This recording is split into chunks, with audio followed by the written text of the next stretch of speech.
Tonight we travel back in time to a world that once existed and now only whispers.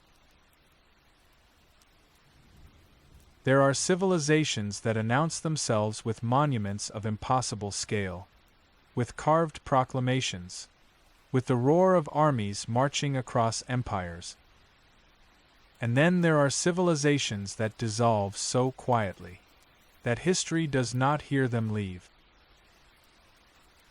Among the earliest cities humanity ever built, along a river that once pulsed with monsoon breath, the Indus Valley rose in a hush and vanished in an even deeper one. It left behind no kings, no triumphant inscriptions, no chronicles carved into stone. It left instead fragments, bricks shaped by hands long gone, streets planned with impossible precision, wells that still hold the memory of water, and houses arranged around courtyards where voices once murmured in the heat. Before the world knew the names of Babylon or Athens, before Rome drew its first breath, before the first pharaoh claimed the Nile, vast cities already flourished along the Indus. Harappa, Mohenjo-Daro, Kalibangan, Dhalavira. Places built with order, intention, and a quiet brilliance that modern eyes still struggle to comprehend. And yet, after centuries of prosperity, after generations living in harmony with a river that gave both life and destruction, the people of the Indus began to leave their cities. Slowly, calmly, without panic, without fire, without war, without burial grounds filled from catastrophe. They simply walked away. The cities faded, the bricks crumbled, the wells dried, the monsoon shifted, and a world that had once sustained tens of thousands dissolved into a silence so absolute that no one remembered their names. They became an enigma, suspended between water and dust. Tonight, we descend into that enigma. We move along the ancient riverbeds where water once carved its path with the patience of ages. We walk the straight streets of Mohenjo-Daro, where the grid still whispers the logic of unknown planners. We stand in courtyards where the shadow of vanished rituals lingers in the heat of long-forgotten summers. We trace the outlines of homes with no kings, no temples of overwhelming height, no grand tombs meant to immortalize a powerful few. What remains is a different kind of grandeur, one rooted in the quiet brilliance of everyday life. And yet, beneath the order, beneath the serenity, beneath the deep wells and crafted reservoirs, something shifted. The monsoon faltered. The rivers changed their courses. Trade routes stretched thinner. Distant partners collapsed. The climate hardened. Crops fought for water that no longer came reliably. Families who had lived in the same lanes for generations watched the world around them dry, crack, and darken. And slowly, the cities emptied, not in chaos, but in resignation. Not with screams, but with soft footsteps moving away from places built with so much knowledge, so much hope. This is the story of a civilization that died quietly, and yet left behind mysteries so deep that they echo louder than empires destroyed in fire. As the night deepens, as the world around you dims into shadow, follow the river that once breathed life into one of humanity's earliest urban world. Walk with the people who shaped their lives around the unpredictable rhythm of monsoon wind. Listen to the faint hum within the bricks, the silence in the abandoned streets, the empty homes where the air once stirred with human warmth.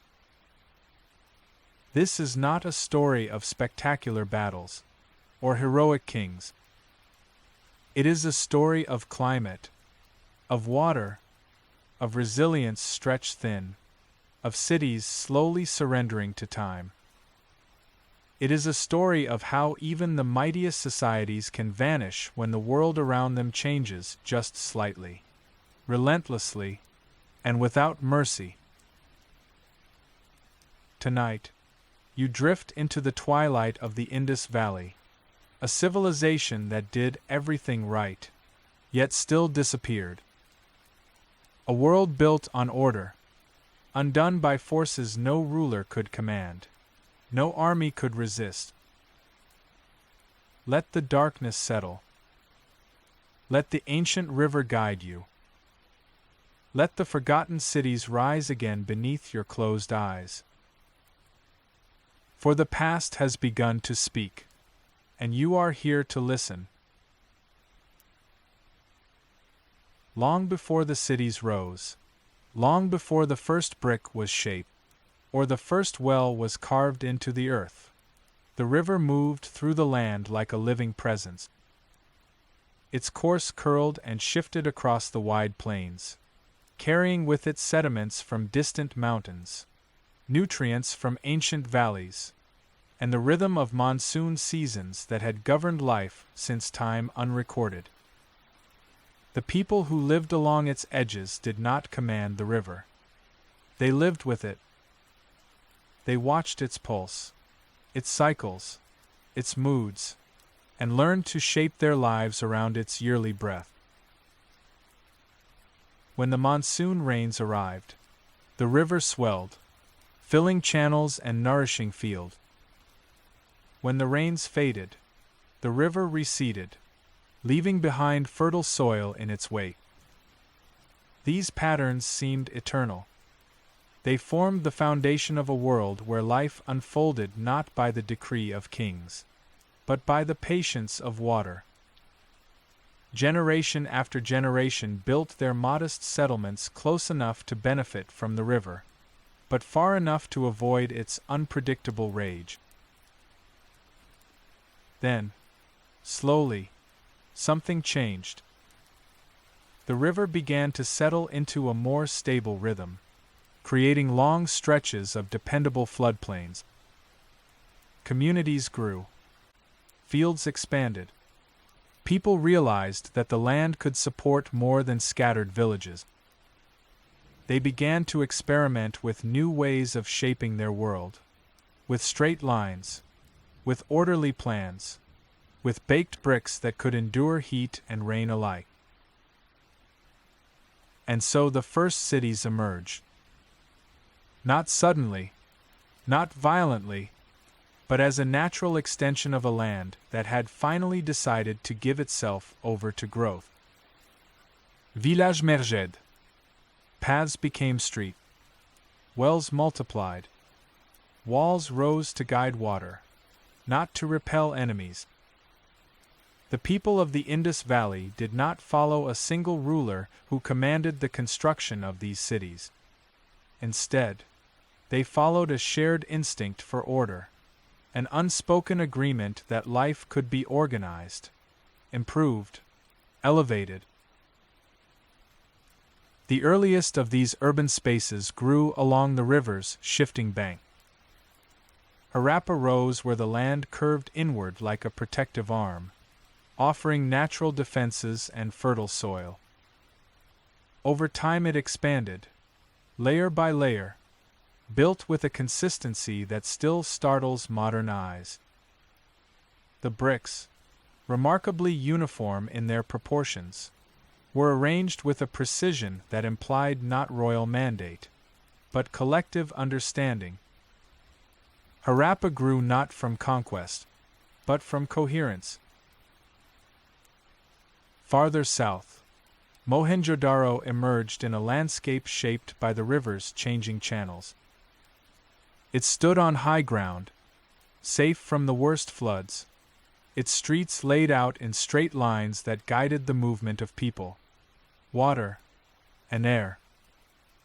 The wells dug here were deep, some among the deepest of the ancient world, and each one anchored a cluster of homes, forming small neighborhoods with their own rhythms and customs. The city was vast, but it did not feel chaotic. It breathed like a living organism, each part connected to the others through channels, drains, courtyards, and communal spaces. As the river continued to shift, new settlements followed its course. Some grew into significant towns. Others remained small but vital nodes in a network of exchange. Across hundreds of kilometers, a pattern took shape, not imposed by a central authority, but arising from shared knowledge passed along generations. The people understood how to shape bricks, how to channel water, how to organize their homes for heat and dust. They knew when to plant, when to harvest, when to move livestock, when to gather. Their wisdom was collective, their architecture collaborative. For centuries, the river sustained this world. The monsoon rains fed its channels, and its annual floods refreshed the soil. Trade developed along its length, connecting inland communities with coastal settlements far to the west. Boats moved along slow currents, carrying grains, beads, cotton textiles, copper tools, and the distinctive seals engraved with animals and symbols whose meanings remain elusive. These objects traveled far, reaching distant regions through long chains of exchange. To the people of the Indus, the river was not merely a source of water. It was the spine of their world. It nourished their fields, filled their reservoirs, and served as their highway. It shaped their cities, guided their seasons, and governed their fate. It was calm in some years, and violent in others, but even its violence was familiar, part of a cycle that people trusted because they had always known it. In the early days of the civilization's rise, the river was generous. The monsoon arrived predictably, sweeping across the subcontinent with a force that refreshed the earth. Rain fell on the distant foothills of mountains, fed into tributaries, and poured into the river, swelling it into life. The plains darkened with moisture, and the seeds planted in fertile soil took root quickly. Harvests were abundant. Grain filled storehouses.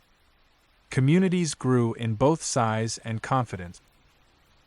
Children grew up knowing the river as a friend, a protector, a guide. But the river held deeper stories. Stories older than any settlement, older than the first shaped brick, older even than the earliest myths shared around ancient fires. It remembered the shifting of continents, the rise and fall of ancient seas, the carving of valleys by glaciers that had vanished long before human memory.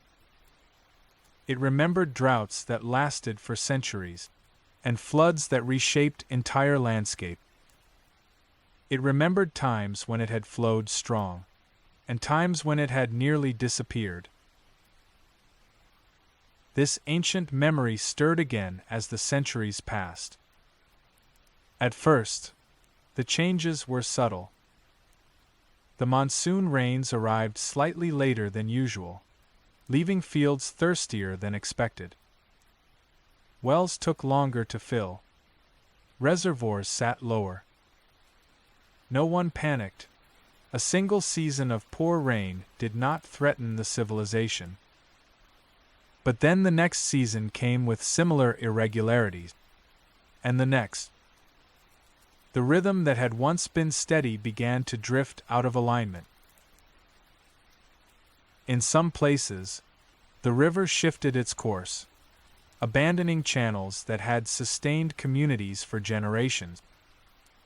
Villages that had once stood proudly along flowing water found themselves stranded beside dry riverbeds, their wells sinking deeper into the earth in search of moisture. People adapted at first, digging new channels, expanding reservoirs, and moving livestock to areas with better grass. But the patterns continued to change. The river that had breathed cities began to exhale uncertainty. During some years, heavy rains caused sudden floods that swept away crops, carved through settlement edges, and filled drainage systems beyond capacity. In other years, rains barely arrived, leaving the land dusty and cracked. Farmers learned to plant with caution. Craftsmen adjusted their production to account for unpredictable harvests. Traders shortened their routes. And the great cities, once steady in their growth, began to shift subtly in tone.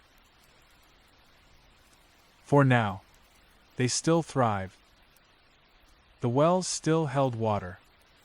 The streets still carried the footsteps of families, merchants, and artisans. The workshops still rang with the shaping of copper, shell, and stone. The quiet hum of civilization still filled the air. But beneath this accustomed rhythm lay a deepening tension. The people did not know, could not know, that they lived on the threshold of profound change. They felt only that the river had become less reliable, that the skies had grown uncertain, that the world no longer moved with the steady patience they had known. They trusted that things would stabilize again, as they had in the past.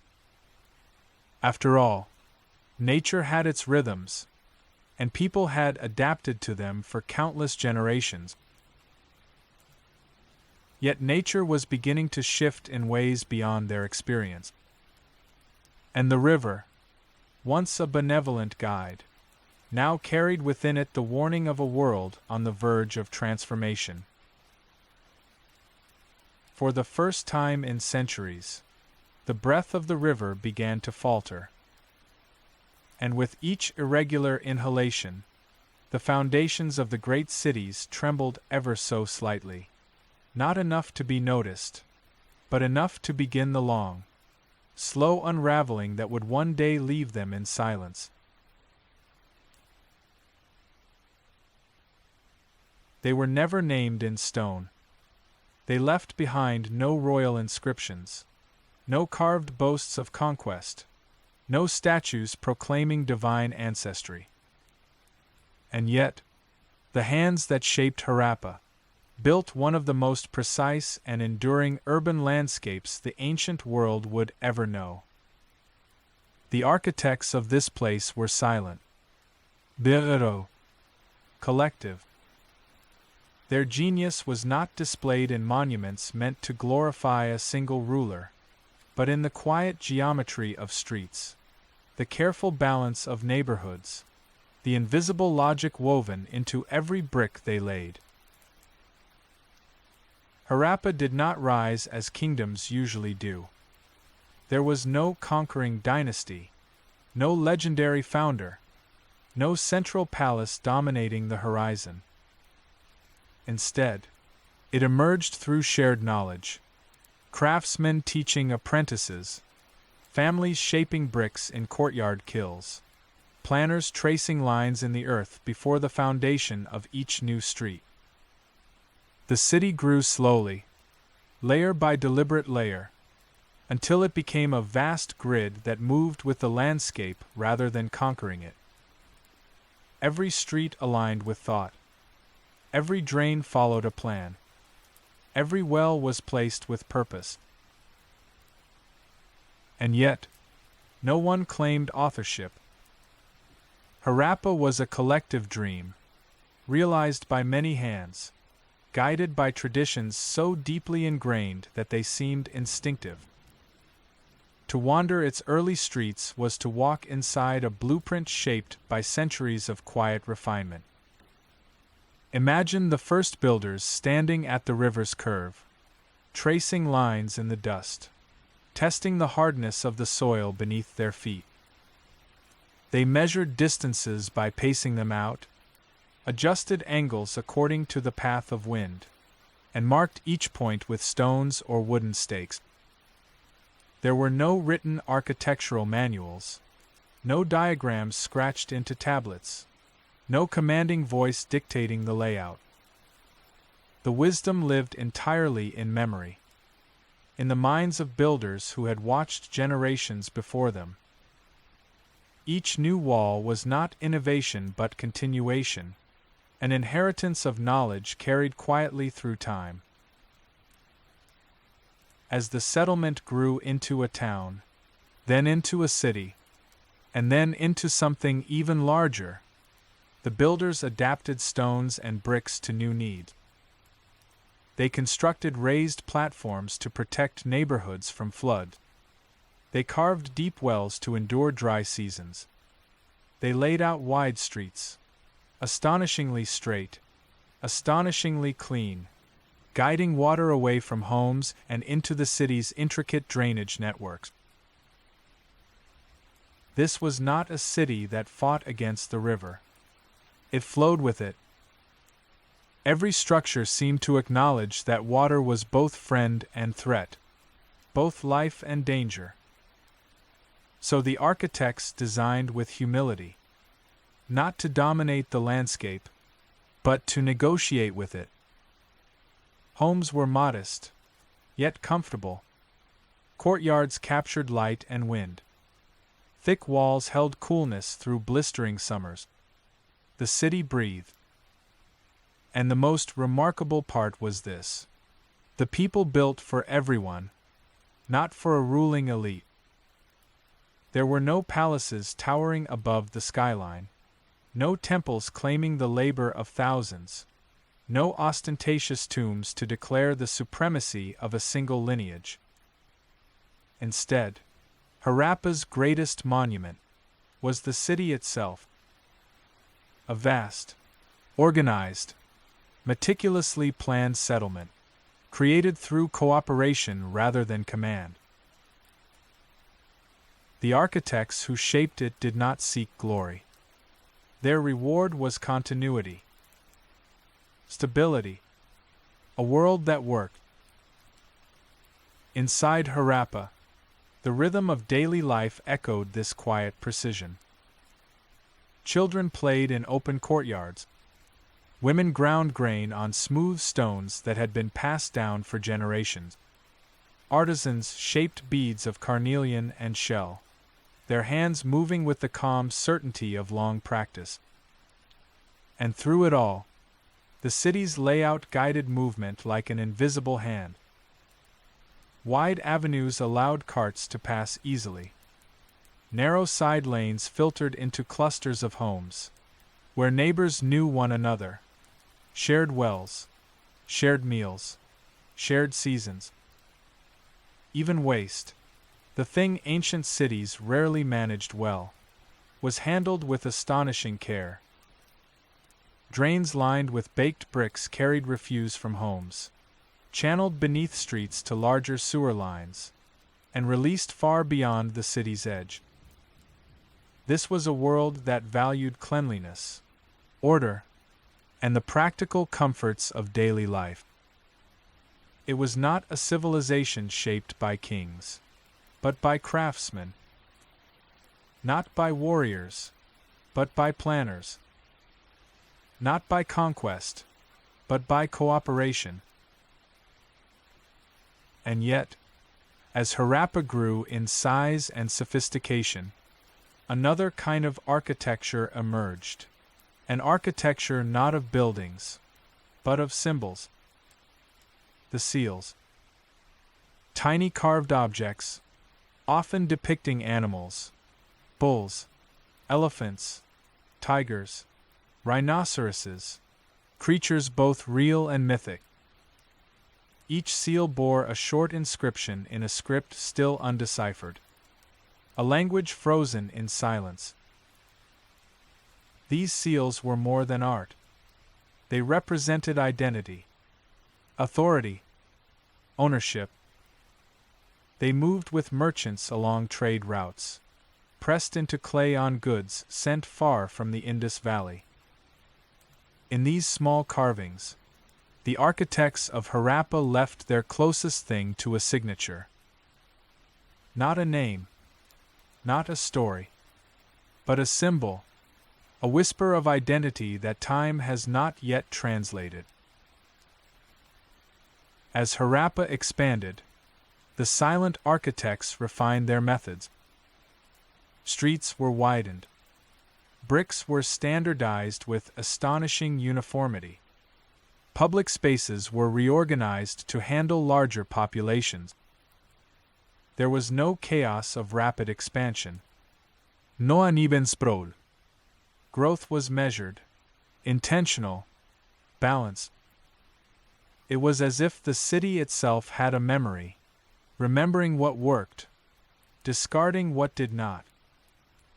The architects had no written manuals, yet their planning rivaled that of later empires with vast bureaucracies. Harappa was not simply built, it was curated. But even here, beneath the beauty of uniform bricks and the elegance of straight streets, subtle tensions formed. Small shifts in the river, a monsoon arriving late, a season where wells took longer to fill. The architects adapted, reinforcing platforms, deepening wells, building new reservoirs. Yet even their skill could not hold back the whispers of change. For now, Harappa stood strong. Its walls firm, its streets alive, its planners confident. But the river that had shaped the first city would one day reshape it again, not with a single catastrophic flood, but with centuries of slow, persistent change. And when that day came, even the silent architects, with all their knowledge, all their precision, all their quiet brilliance, could not fully resist it. For now, Harappa thrived in the light of a world that still felt predictable. Its neighborhoods buzzed with life. Its craftsmen worked with unbroken rhythm. Its planners carried on traditions that stretched back centuries. But the ground beneath them had already begun to shift, faintly, quietly, almost imperceptibly. And in that subtle trembling, the long future unraveling of the Indus Valley began. 3s. Mohenjo-Daro did not rise from myth. It did not crown a king, nor proclaim a dynasty, nor carve its triumphs into stone for the world to remember. And yet, when one walks its ancient avenues, when one drifts through its shadowed lanes, when one follows the rhythm of its wells and courtyards, it becomes clear that this city was once a masterpiece of human coordination.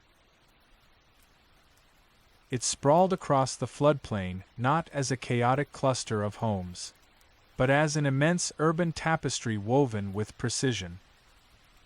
Streets ran straight for hundreds of meters. Intersections formed perfect right angles. Drainage channels lined with baked brick ran beneath walkways, whispering of a people who understood both water and time. This was no accidental city. It was a labyrinth crafted with intention, not to confuse, but to guide. At its heart rose a massive platform, a raised mound built from millions of bricks, layer upon layer across centuries. This elevated space overlooked the lower city, offering a vantage point from which the vastness of Mohenjo-Daro could be seen. Homes, workshops, granaries, wells, and open courtyards spread out in every direction, each one positioned as if guided by a single invisible hand. And yet, no palace stood upon this mound. No throne room, no royal temple, no carved hymns to kings or gods. Instead, there was a structure unlike any found in the ancient world, a massive public bath, built with waterproofed bricks, stairways descending into quiet water, and corridors surrounding it with rooms for ritual or reflection. Here, perhaps, the people gathered in ceremonies now lost to time. Here they may have washed away the dust of the floodplain, stepped into still water beneath open sky, and practiced a form of cleansing that bound the community together. The bath was not a monument to hierarchy. It was an offering to order. And the city itself echoed this devotion. Every neighborhood was arranged around wells. Every home connected to a drainage system. Every street was angled to catch the wind, cooling the city long before the first empire dreamed of ventilation. Walking through the city in its prime must have felt like moving inside a living organism. The wide boulevards carried the hum of daily life. The narrow lanes whispered privacy. Courtyards caught the morning sun, while shaded rooms offered refuge from the heat. This was a city built for people, not for rulers. But the Labyrinth of Mohenjo-Daro held deeper mysteries than its perfect geometry. In homes scattered through the city, archaeologists found small altars, figurines, and seals engraved with animals and symbols. These objects suggest a spiritual world that did not revolve around grand temples, but around household rituals, private devotions, and personal offerings. A bull with curved horns, a seated figure, surrounded by animals, serene in posture. A tree, ancient in shape, its branches stretching toward a sky long gone. These symbols spoke of a faith woven into daily life, practiced not in overwhelming monuments, but in quiet corners of ordinary homes. The labyrinth was spiritual, but not in the way later civilizations understood spirituality.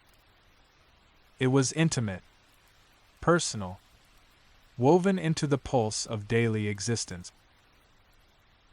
Yet beneath this serenity, the city pulsed with industry. In workshops lining the main streets, craftsmen shaped copper tools, carved beads with remarkable precision, and fired pottery in kilns that glowed with the heat of red earth. Merchants weighed goods using standardized stones, sealing cargoes with engraved blocks whose script remains unreadable. In the dust and heat, commerce thrived. Cotton textiles, among the earliest ever woven, stone beads from distant quarries, shell ornaments from the distant sea. These objects moved along trade routes connecting Mohenjo-Daro to lands hundreds of kilometers away, perhaps even farther. The city was not isolated.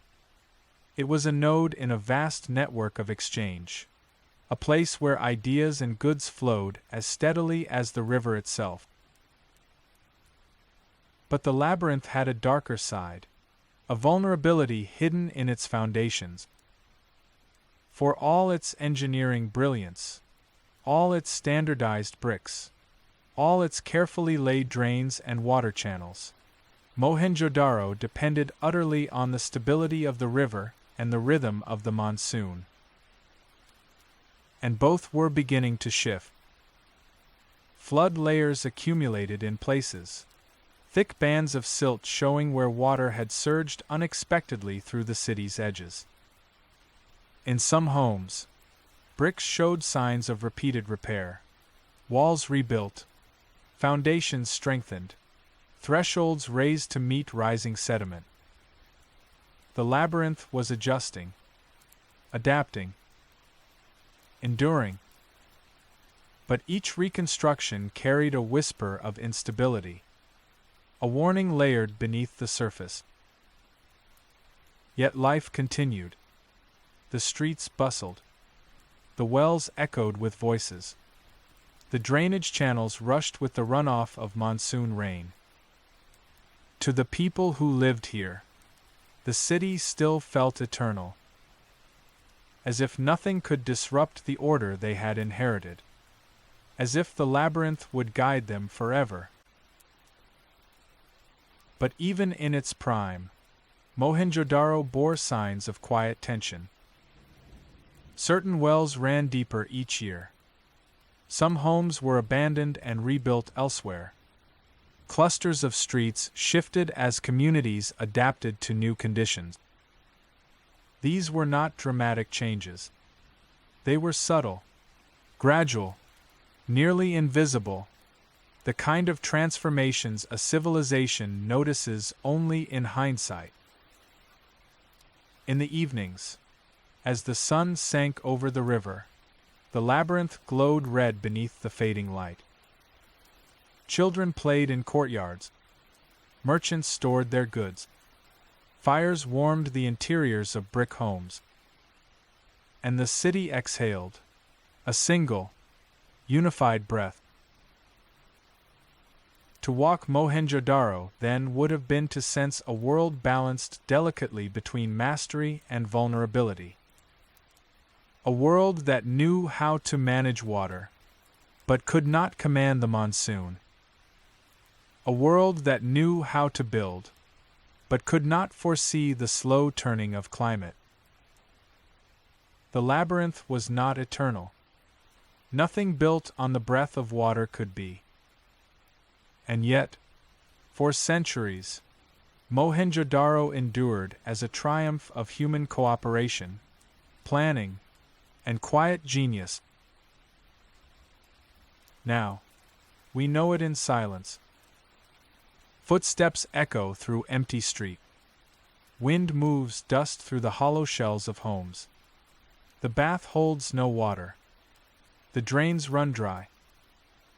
But long ago, in the heart of this labyrinth, life pulsed with a confidence so quiet, so measured, so deliberate, that it still lingers in the bricks beneath the sun.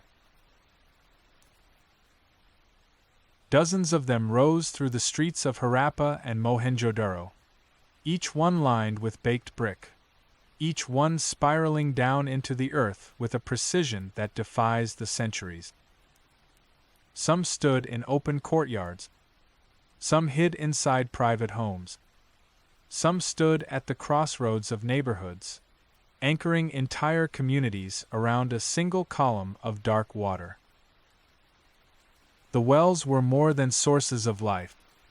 They were anchors of identity, markers of belonging, symbols of stability in a world where water could shift its loyalty from one season to the next. If you stood at the edge of a well in Mohenjo-Daro at dawn, you would hear the first voices of the day echoing upward. The soft scrape of clay jars lowered on rope. The splash of water finding its shape. Children whispering to each other as the morning heat crept slowly into the courtyards. Every neighborhood had its own rhythm. Every community its own routines. Women gathered at the wells to draw water, share news, and offer small household prayers. Gestures so ordinary, so quiet, that they left no trace except in the worn bricks beneath their feet. The wells connected the people not just to water, but to time. They were dug deep, rebuilt when needed, maintained with care even in the years when rains faltered. Their presence testified to a world that understood the fragility of life, the necessity of preparation, the discipline required to endure on the edge of a river that never promised consistency. From the wells, water traveled into the streets. Streets designed with a logic that still feels modern. Wide avenues ran straight and steady. Smaller lanes branched off like veins feeding the body of the city. Brick platforms marked thresholds, lifting homes above the dust and the flood. But beneath the streets, beneath the sun-baked bricks, beneath the footsteps of thousands, another world flowed. A world of darkness, a world of water and shadow. It was the drainage system, the labyrinth below the labyrinth. Channels lined with brick ran beneath nearly every home. Covered drains followed the streets, guiding wastewater toward the edge of the city.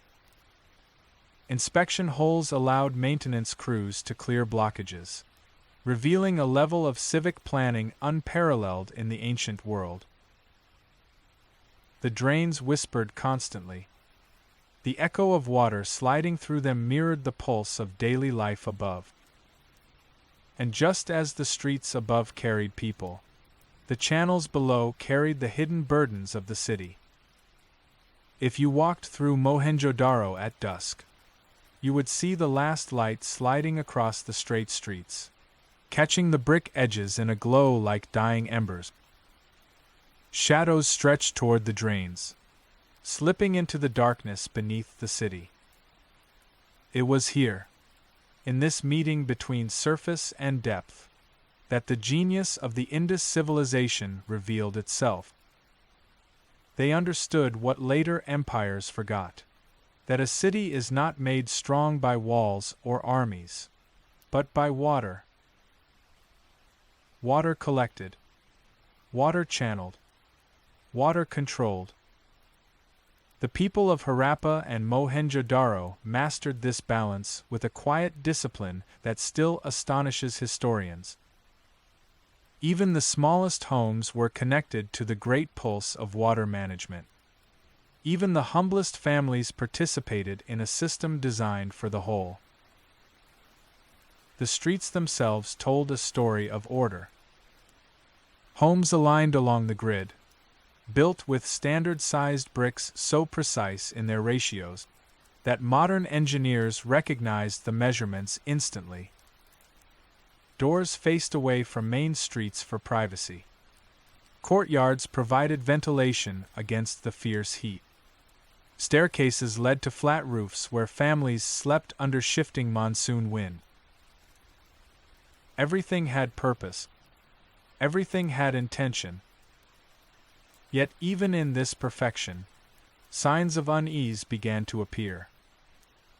Some wells deepened noticeably over time, as if the water table were slipping away. Some drains were rebuilt higher, layers of brick revealing repeated floods. Some streets accumulated silt thicker than a human hand, evidence of waters that had surged from the river with unexpected force. The people responded as they always had, with calm adaptation. They rebuilt. They raised floors. They repaired drains. They added new layers to wells, chasing the water downward. But each repair was a whisper, a quiet warning from the earth, a subtle reminder that the river could not be controlled forever. Still, life continued. Children ran barefoot through the narrow lanes. Craftsmen hammered copper under the open sky. Merchants carried goods on wooden carts that rattled along the brick road. The wells splashed with morning laughter. The drains murmured with the breath of the city. The streets held the memory of thousands of footsteps, now long vanished. If you stood in Mohenjo-Daro during its height, you would feel the presence of a civilization that believed deeply in order, cooperation, and continuity. The wells were the city's heartbeat. The streets were its bones. The dark water below was its blood. And together, they formed a world that felt stable, balanced, eternal. But nothing built by human hands remains untouched by time. And beneath the steady hum of water and stone, the first quiet fractures had already begun. For as long as anyone could remember, the monsoon had been the great clock of the Indus world. It arrived with a predictable breath, heavy clouds rolling in from the sea, winds gathering over the plains, rain falling in rhythms that shaped every aspect of life. When the monsoon came early, the cities rejoiced. When it came late, the cities waited. But never, in all the remembered generations, did the monsoon fail. The rains were the spine of the civilization, the quiet partner in every harvest, the unseen architect of every well, every reservoir, every field of ripening grain. And then, slowly, without drama or warning, the monsoon began to change. It began with small irregularities, nothing that seemed unusual at first. A rain season that started a week late. A dry spell that lasted longer than expected. A river that swelled less than it had in previous years. Farmers noticed the signs. They adjusted planting dates. They whispered among themselves, but life continued. The elders had seen variations before. The river had always been unpredictable, and so they assumed it would find its rhythm again. But deep in the mountains where the monsoon gained its strength, changes were unfolding that no farmer, no priest, no city planner could foresee. The winds shifted, the rains weakened, and the great cycle that had sustained the Indus for centuries began to drift. At first, the changes were subtle. The fields yielded slightly less grain. The wells took longer to refill.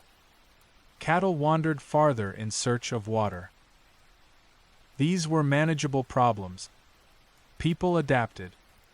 They deepened wells, expanded irrigation channels, and rationed water more carefully.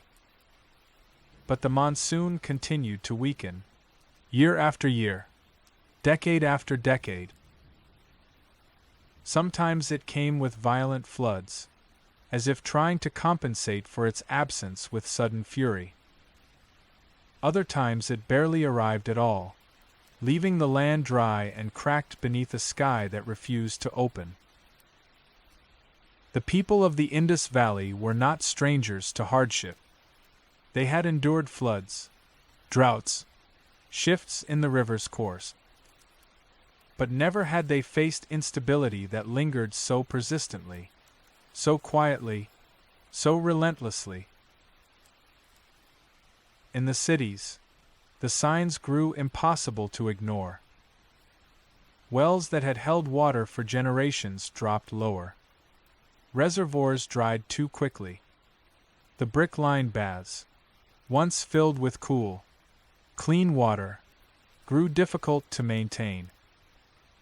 Merchants reported fewer boats moving along the river. Harvests shrank. Goods that once flowed freely across long trade networks became scarce. And beneath it all, beneath the daily routines, beneath the calm discipline of a civilization that prided itself on order, a quiet anxiety began to bloom. The monsoon was not merely a seasonal event. It was the foundation of their world. Without the rains, the river weakened. Without the river, the fields suffered. Without the fields, the cities became vulnerable. Still, the people trusted their traditions. They performed rituals for rain. They built new wells. They improved drainage systems. They believed that the land had always cared for them, and would continue to do so. But the land was changing, Not suddenly, but slowly, steadily, irrevocably. The monsoon weakened further. The rains scattered unevenly across the valleys. Some regions received too much water, others none at all.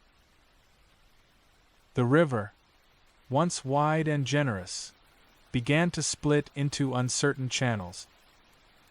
Some dried, some shifted course, abandoning the settlements built along their edges. Entire communities found themselves stranded beside waterless riverbeds that had once been alive with boats, fish, and flowing currents. Families that had lived in the same homes for generations looked at their wells with worry. The ropes grew longer. The buckets scraped against brick walls that had never been exposed before. In Harappa, people dug deeper, layer after layer, chasing a water table that slipped slowly out of reach. In Mohenjo-Daro, the great baths required more effort to fill. The drains carried less water beneath the street. The engineers, those silent masters of brick and measurement, worked tirelessly to adapt. They widened channels. They raised platforms. They redirected water through new systems of reservoirs. But even their brilliance could not compensate for a sky that had begun to close. The climate was shifting. Slowly. Irreversibly. Some seasons were too short to nourish the crop. Others were so violent that they tore fields apart. The delicate balance between rain and soil, a balance that had sustained millions, began to fail. People still lived, still worked, still filled the streets with familiar routines. But beneath every gesture lay a growing uncertainty, a quiet awareness that the world was no longer stable beneath their feet. The monsoon had been the great breath of the Indus. Its rhythm had shaped every harvest, every well, every canal, every home. Now, its breath faltered. The rains arrived late, light, fragmented. The clouds passed overhead without opening. The winds shifted unpredictably, carrying dust where they once carried water. Some families left their homes, hoping for better land elsewhere. Others stayed, trusting that the skies would find their balance again. But year after year, the imbalance grew. The river weakened, the land dried, and the quiet foundations of the civilization trembled. No one understood the full magnitude of the change. No one could foresee how deeply the shifting monsoon would reshape their world. For life continued. Weddings, festivals, trade, harvests, births, burials. But these were rituals performed upon thinning soil, beneath a sky that had begun to forget its promises. This was the beginning, not of collapse, but of uncertainty. And uncertainty is the first shadow that falls when a civilization begins to fade.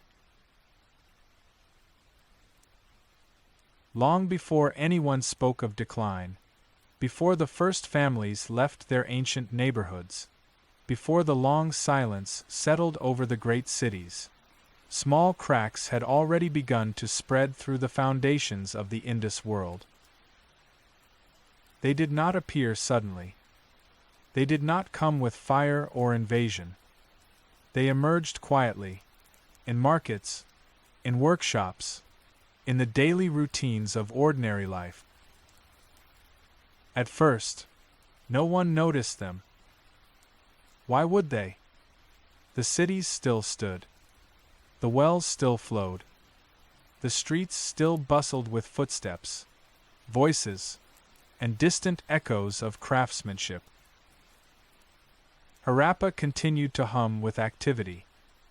Mohenjo-Daro still glowed beneath the sun, its vast grid breathing in steady rhythm. And yet, beneath this surface of calm, something delicate had begun to shift. The first signs appeared in the workshop. For generations, artisans had worked with the same quiet precision, shaping beads from carnelian, carving steatite seals, polishing copper tools until they gleamed bronze in the sun. Trade networks stretched far beyond the Indus, reaching into the plains of Mesopotamia, the shores of the Persian Gulf, and distant lands whose names have long since vanished from memory. But now, merchants returned with troubling news. Caravans were fewer. Boats arrived irregularly.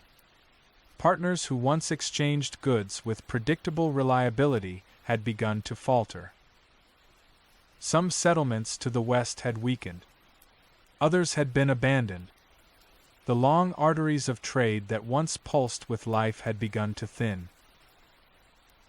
And with them, the rhythm of the Indus economy faltered. Workshops that had once produced in abundance now produced only what the community itself required. Exports dwindled. Specialized crafts, the pride of the civilization, grew rarer. The bead makers worked less frequently. Shell ornaments became luxuries rather than everyday adornment. These were not catastrophes. They were adjustments, shifts in a world that had begun to contract. But cracks, once formed, do not remain small. In the granaries, administrators noticed inconsistencies. The harvests no longer filled the great storage halls as they once had. The grain that arrived was uneven, some bags full, others visibly lighter. Farmers who had always delivered their exact quotas began to struggle. Fields that had flourished for decades suddenly produced less. Irrigation channels silted more quickly than usual. People whispered about the rains. They whispered about the wells. They whispered about the river whose breath had begun to falter. In the administrative quarters, scribes recorded fluctuations they could not explain. Production declined. Transport slowed. Storage required new precautions as drought conditions made spoilage more common. Still, the system endured. The Indus world had always been resilient.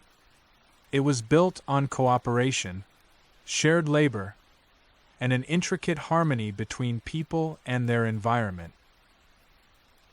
But harmony is fragile, and once disrupted, it echoes through every corner of a society. In the neighborhoods, daily life changed in subtle ways. The courtyards felt quieter. Children played closer to home. The evening gatherings, once filled with conversation and laughter, became shorter as people returned inside earlier. The wells, too, reflected the strain. Water levels dipped slightly. The ropes grew longer. The cool taste of the water changed with the shifting minerals of the deeper soil. In some districts, the water turned cloudy for a day or two at a time, stirred by disturbances beneath the ground. Engineers investigated. They took measurements, assessed brick linings, examined channels for cracks. Their reports were calm. Nothing was failing, not yet. But beneath their professionalism lay a quiet unease. They knew that water does not behave unpredictably without reason.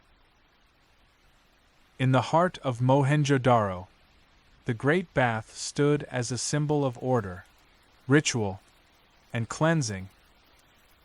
But even here, small signs appeared. The water required more effort to draw. It evaporated more quickly beneath the intensifying sun. The bricks retained heat longer than before. People bathed less frequently, not from neglect, but from caution. Still, life continued. Markets remained open, though some stalls sat empty. The potters shaped clay, though their kilns needed more fuel as firewood became less abundant. The scribes wrote on tablets, though fewer shipments of new materials arrived. These changes did not break the civilization. They stretched it thin. In regions far from the major cities, the cracks deepened more quickly. Small settlements that once thrived along secondary river branches suffered first. Some were abandoned. Others shrank, their populations moving toward stronger centers like Harappa and Mohenjo-Daro. Migration patterns shifted silently across the plains.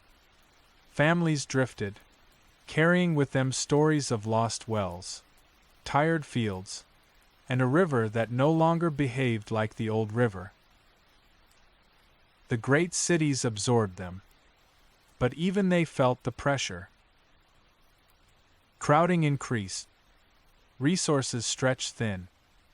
The careful balance of neighborhood planning, so central to the Indus identity, began to strain under the weight of incoming families. The sewer systems, marvels of ancient engineering, worked harder than ever. Some channels clogged, requiring constant maintenance. The drains beneath the streets, once symbols of civilization's order, now carried the faint scent of overuse. But the Indus people endured. They always had. They did not respond with panic or violence. They responded with discipline, with careful planning, with the quiet confidence that had defined them for centuries. Yet no amount of discipline could mend the deeper fractures forming between land, climate, and society. The river continued to weaken. The monsoon grew increasingly unpredictable. Trade routes thinned. Fields faltered. The cracks were no longer small.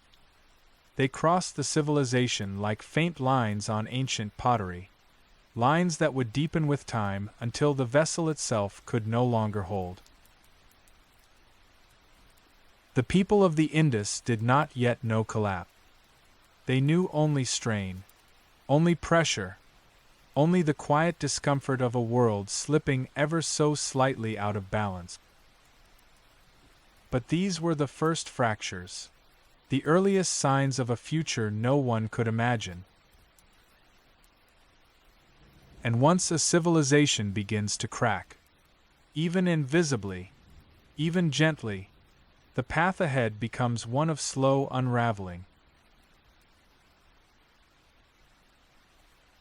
For generations, the Indus civilization had been connected to lands far beyond the horizon. Its merchants traveled along river routes, across dusty plains, and over the slow tides of distant coasts. They carried beads made from fire-bright carnelian, cotton spun so fine it felt like breath, and seals engraved with symbols no one today can read. These goods traveled farther than most lives ever would, reaching Mesopotamian cities, Persian Gulf harbors, and settlements that have long since turned to dust. Trade was not merely an exchange of objects. It was the great artery that kept the Indus world connected to the wider ancient landscape. Through it came copper, tin, lapis lazuli, and countless materials that could not be found in the plains of the Indus. Through it also came stories, knowledge, new customs, and the faint hum of a world larger than any single city. But now, slowly, almost imperceptibly, that world began to shrink. The first signs were small. A shipment that arrived months later than expected. A caravan missing a few of its usual traders. Goods that were slightly fewer, slightly poorer in quality, slightly less certain in their origin.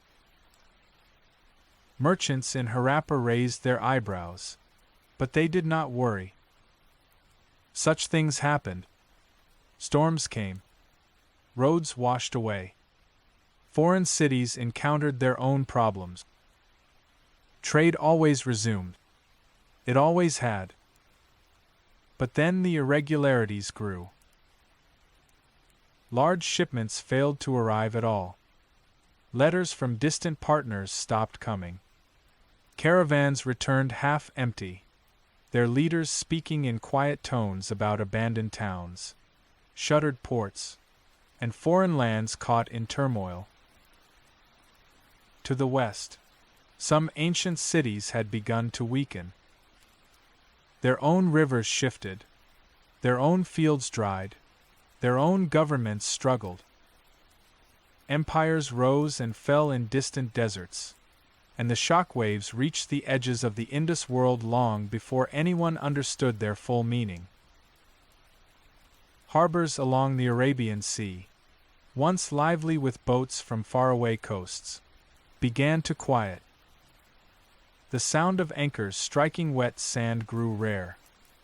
Warehouses that once overflowed with trade goods echoed with emptiness. At first, people blamed misfortune. Bad timing. A season of storms. A shift in political winds far from their control. But as months turned to years, the truth settled in like dust gathering on old ledgers. Trade was not slowing. It was disappearing. In market squares across the Indus cities, stalls that had once displayed foreign stones, metals, and ornaments grew sparse. Copper became harder to obtain. Tin became a rarity. Tools once made with confidence now required careful rationing of materials. Artisans adapted. They used what they had. They altered techniques to stretch every resource. But adaptation has limit. The beautiful carnelian beads, symbols of Indus artistry, became fewer in number. The seals, carved with animals that once stood boldly beneath the hands of master craftsmen, now appeared in simpler form, with shallower engraving. A quiet erosion had begun. Without external trade, the economic fabric of the Indus civilization began to loosen. Merchants who had traveled long distances now stayed close to home. Caravans dwindled. Boats remained moored for entire seasons. The great interconnected network of exchange, the lifeline of specialized crafts, frayed piece by piece. In the workshops, this shift was unmistakable. The potters, once producing elegant painted ceramics for trade, focused more on utilitarian vessels for local need. The lapidaries, who shaped hard stones with remarkable skill, now held tools worn thin with age, waiting for materials that no longer arrived. The bronze workers, whose craft relied on tin imported from faraway lands, faced the harshest decline. Bronze production faltered. Tools broke and were repaired, then repaired again. Even religious and ceremonial objects, those that once held symbolic significance, were crafted more modestly now. The change was subtle. So subtle that the people living through it may not have recognized its true scale. Civilizations rarely sense the moment when abundance becomes scarcity. As materials grew scarce, communities turned inward. Local economies tightened. Villages relied more on their immediate surroundings. Cities leaned heavily on the harvests of nearby fields. The once vast exchange network shrank to a patchwork of local interactions. This shift carried consequences beyond economic. Trade had connected not just goods, but ideas, Krafttechnik, cultural practices, technological innovations. With the world growing smaller, the flow of knowledge slowed. The Indus civilization, once a master of urban planning, water management, and standardized craft, now stood increasingly alone. Isolation does not break a society overnight. It wears it down gradually, like water carving stone. In the administrative quarters, officials recorded a troubling new trend. Some villages stopped sending goods to the cities. Others provided only minimal surplus. Road maintenance became inconsistent, as fewer workers traveled between settlements. The flow that once tied city and countryside together loosened. Harappa felt it. Mohenjo-Daro felt it. Every outlying town felt it. People noticed shortages. Nothing severe, not yet, but enough to shift daily habits. Some foods became seasonal luxuries. Certain tools were repaired with greater care. Goods once taken for granted became items of quiet concern. Meanwhile, stories from traveling merchants revealed a world beyond the Indus in turmoil. Floods in distant lands, droughts that lasted years, foreign rulers losing power, caravans attacked on once safe route. These tales drifted through markets, whispered beneath awnings, carried across dusty roads. The Indus people were not alarmed, but they were attentive. They had built their cities on resilience, on cooperation, on a deep understanding of their environment. But even the strongest systems feel strain when the world around them shifts. And the world around them was changing rapidly. Trade routes that had endured for centuries were failing. Partners who had been reliable for generations were gone. Distant civilizations faced collapses of their own, sending shockwaves across networks that once spanned thousands of kilometers. The Indus civilization had always been inwardly peaceful, outwardly connected. Now it was becoming the opposite, increasingly isolated, increasingly unsure of the world beyond its borders. As caravans dwindled and boats grew scarce, the people turned their attention inward, toward their own wells, their own granaries, their own shrinking certainties. This was not collapse. It was contraction, the first large-scale tightening of a civilization beginning to withdraw into itself. And yet, contraction brings tension. With fewer resources, fewer goods, fewer opportunities for exchange, communities faced new stresses that no one had seen in generations. Irrigation disputes increased. Local rivalries deepened. Certain districts prospered while others struggled. The once unified rhythm of the civilization broke into uneven beat. Still, the Indus world endured, quietly, stubbornly, unaware that this great constriction was part of a larger unraveling already in motion. Trade had not merely vanished. It had taken with it the invisible threads that held distant lands together. Without those threads, the Indus civilization stood more alone than ever before. And isolation, once it settles, reshapes everything.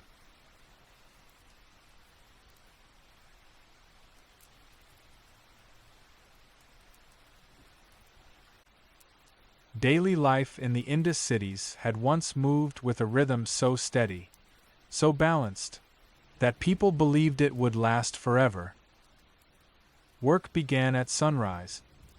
Courtyards filled with quiet conversation. Children ran through narrow lanes, their laughter echoing against brick walls baked by countless summers. Women ground grain in cool interior rooms. Men shaped tools in workshops where bronze rang beneath the taps of practiced hands. Water flowed through orderly drains, carrying away the dust of daily labor. For centuries, this pattern remained unchanged. Predictable, comforting, a world in which each person knew their place, their craft, their path through the city's grid of streets. But as the decades advanced, something quiet began to shift. The unraveling did not come with fire. It did not come with war. It came with subtleties, barely noticeable changes that slipped into the edges of daily life like shadows creeping across a courtyard floor. At first, people ignored them. A well that took longer to refill. A field yielding slightly less grain. A craftsman waiting just a little longer for materials that had always arrived with clockwork regularity. Such things happened. There was no cause for alarm. But the small shifts accumulated, gathering weight, until they pressed against the lives of thousands. To the families of Harappa, the first real sign was water. Wells that had once offered cool, clear water year-round now dipped lower in the dry month. The water remained drinkable, but it tasted different, more mineral-rich, as if drawn from deeper layers of the earth. No one understood why, but small inconveniences were endured. In Mohenjo-Daro, the signs were different. Some drains clogged more often. Streets that had stayed immaculate through countless monsoons now collected silt in corners. Communal platforms where people once gathered became less lively, their edges chipped by time and neglect. The city still worked, but its efficiency, once a marvel, had begun to falter. Craftsmen felt the changes next. Bronze workers stared at dwindling supplies of tin. Stone carvers held tools worn thin from years of careful use, unable to replace them. Potters noticed that the clay from certain pits no longer behaved the same way. Too dry, too brittle, shaped into forms that cracked in the kiln. Adaptation became a way of life. Wells were dug deeper. Drains were repaired using older bricks recycled from abandoned homes. Tools were sharpened again and again until they could take no more honing. The people did not panic. They adjusted, as generations had done before them. But beneath the surface, something far heavier had begun to take root. A quiet sense that the world was shifting in ways no one fully understood. In some cities, entire neighborhoods slowly emptied. Families moved closer to reliable wells. Workshops consolidated near central district. Certain residential areas, once vibrant, now echoed with footsteps that grew fewer each season. No one abandoned their homes in fear. There were no invading armies at the gates. People left simply because they had no choice. A well dried. A field failed. A workshop could not sustain itself. These were not dramatic events. They were quiet collapses, one household at a time. In the marketplaces, merchants talked of shortages. Not of famine, not yet, but of items becoming rare. Copper bowls cost more. Certain grains became harder to obtain. Cotton textiles, once abundant, now arrived in smaller bundles. People grumbled, but they adapted. Meals changed. Tools were repaired with more care. Clothing was passed down through more hands. And still, the deeper shifts continued. The social fabric began to loosen, almost imperceptibly. Communities that had once relied on shared wells, shared storage, shared courtyards, now guarded their resources with a little more caution. It was not hostility. Not yet. It was simply the instinct to preserve what little certainty remained. Festivals became quieter. Where once entire districts had gathered beneath the warm glow of oil lamps, now only a few families attended. Music grew softer. Dancers performed more modestly, conserving energy, perhaps sensing the changing winds of their world. Even the famous Indus seals, once symbols of a thriving commercial culture, were now carved less frequently. Seal workshops fell silent. Some closed entirely. Clay tablets that once bore neat impressions of animals and symbols grew sparse. In the great cities, the administrative districts, once bustling, saw fewer scribes, fewer officials, fewer workers delivering goods from distant workshops. The hum of organized life softened.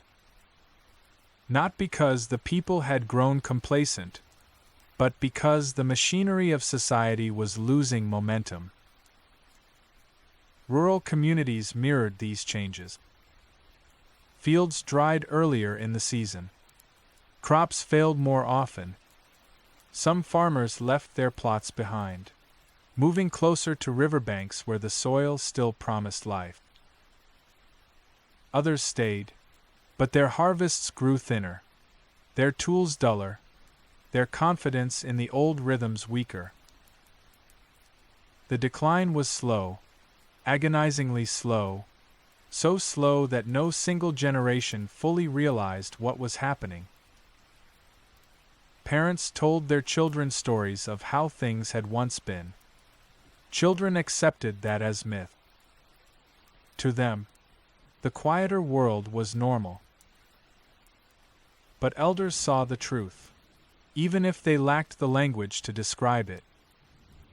They recognized the signs of strain: wells dipping lower, streets growing emptier, markets shrinking, rituals losing attendance. They felt something slipping out of reach. And yet, life continued. People married. Children played. Artisans shaped what little material they had. Farmers followed the skies, hoping each year would be kinder than the last. Civilizations do not collapse in silence, but they unravel in the spaces where silence grows. The Indus world was entering such a space, a long corridor of fading certainty, where each step carried the weight of generations. No one foresaw the darkness ahead. They only felt its edges, soft, approaching, unmistakable. And in the slow unraveling of daily life, the great cities began their descent, not with destruction, but with quiet, relentless stillness.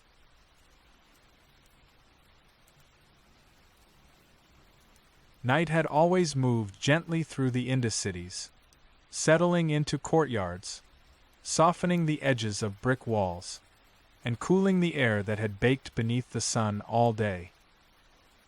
Even in the busiest seasons, when markets overflowed with voices and the workshops rang with tools shaping bronze and stone, night brought a sense of calm the people trusted.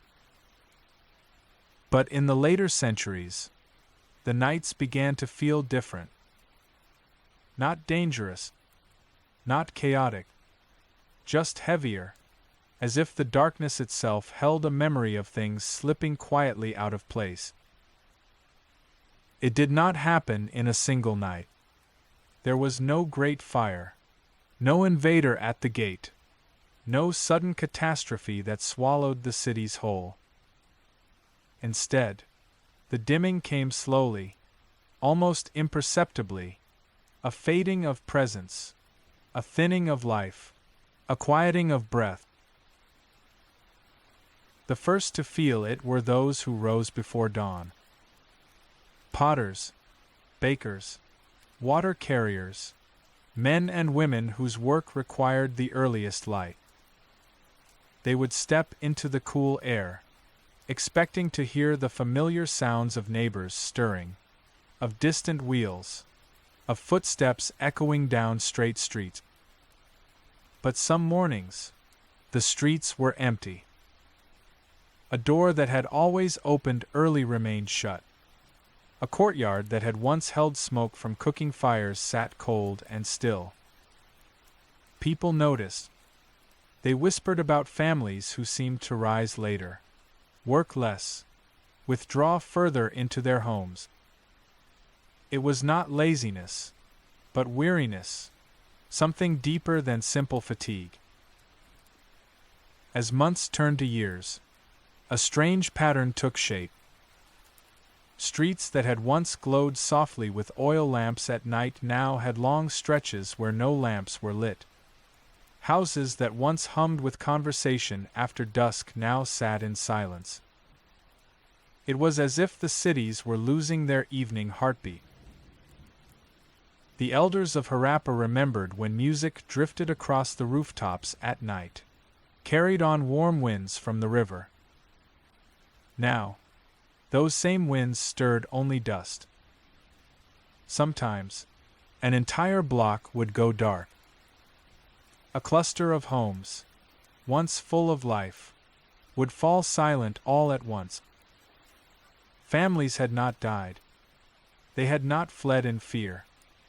They had simply left, quietly, spreading out into rural lands in search of water, of soil, of steadier rhythms than the city could now offer.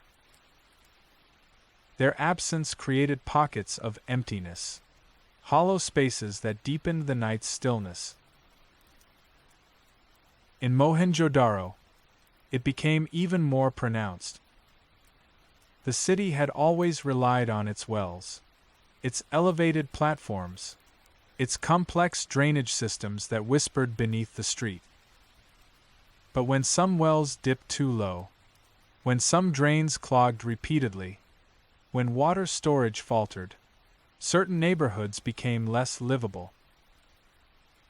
People moved inward, toward the city's center, leaving the outer districts slowly to darkness. What had once been a vast urban landscape began to contract, not violently, but like a fading breath. Travelers noticed this first. Merchants who had visited the cities season after season returned one year to find fewer market stalls, fewer craftsmen, fewer goods displayed beneath woven canopies. They asked what had happened. People only shrugged. "Times are changing," they said. Not with fear, but with resignation. In the quiet hours of night, the signs became impossible to ignore. Wells that had once echoed with the splash of drawn water now hung silent. Market squares darkened earlier than before. The great bath, once the symbol of civic life, saw fewer visitors as maintenance dwindled. A place once filled with ritual now carried the faint smell of stagnation. No single night marked the turning point, but there were nights when the dimming felt almost physical, as if the air itself grew heavier, as if the walls absorbed more darkness than they once reflected. And always, the people adapted. They lit fewer lamps to preserve oil. They gathered in smaller groups. They shortened their evening routines, conserving energy for the more uncertain days ahead.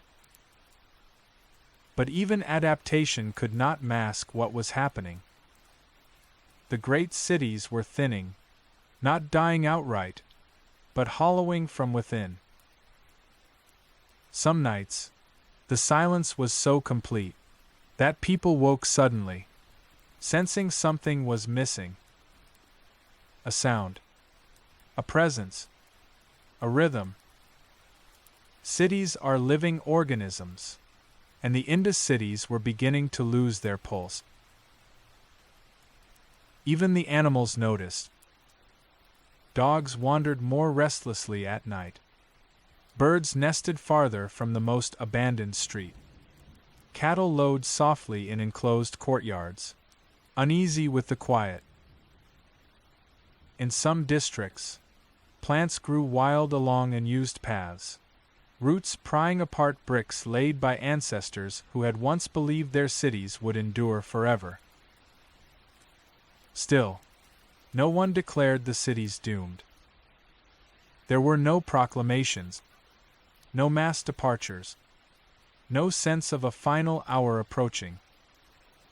The dimming was too slow, too gentle, too woven into the fabric of life to be seen as collapse. But over time, the night revealed the truth more clearly than the day. For it was in darkness that absence became most visible. A street that had always glowed with lamps now lay dark. A courtyard once filled with voices now echoed with wind alone. The people felt these absences, not with panic, but with a quiet ache, like watching a friend fade slowly from the world. Some tried to restore what was slipping away. A family would relight lamps along a street, hoping neighbors would follow. A craftsman would reopen his deserted workshop, setting his tools neatly in place, waiting for orders that no longer came. For a night or two, light returned, but the darkness always followed. Bit by bit, district by district, the glow that had once defined these cities dimmed. It was not the dimming of flame, but the dimming of purpose. The Indus people did not abandon their cities in fear. They drifted from them, carried by the slow currents of a world changing beneath their feet. And each departure added to the stillness. Each darkened doorway deepened the night. Each forgotten street carried the weight of silence that grew heavier with every passing season. By the final generations, the great cities no longer shone with the quiet confidence they once held. They stood instead like vast shadows, monuments to a people who had lived with extraordinary order, extraordinary balance, extraordinary resilience. And as the last lamps extinguished, one by one, the night claimed the cities fully, wrapping them in a darkness so complete that even centuries later, the silence still hums beneath the ruins. Silence came first. Not as a sudden event, not as a single moment, but as something that slowly thickened in the air over the abandoned cities. Where once voices had drifted from courtyards and rooftops, where once footsteps had echoed softly along brick-paved streets, there was now only the faint hiss of wind moving through empty lanes. Dust gathered where families had once passed each morning. Doorways that had framed greetings and quiet conversations now stared outward like hollow eyes. From a distance, the cities still looked intact. Walls still stood in straight lines. Streets still crossed each other at right angles. Wells still dropped into the earth in perfect circles. To an observer far away, it might have seemed as though life continued within them as before.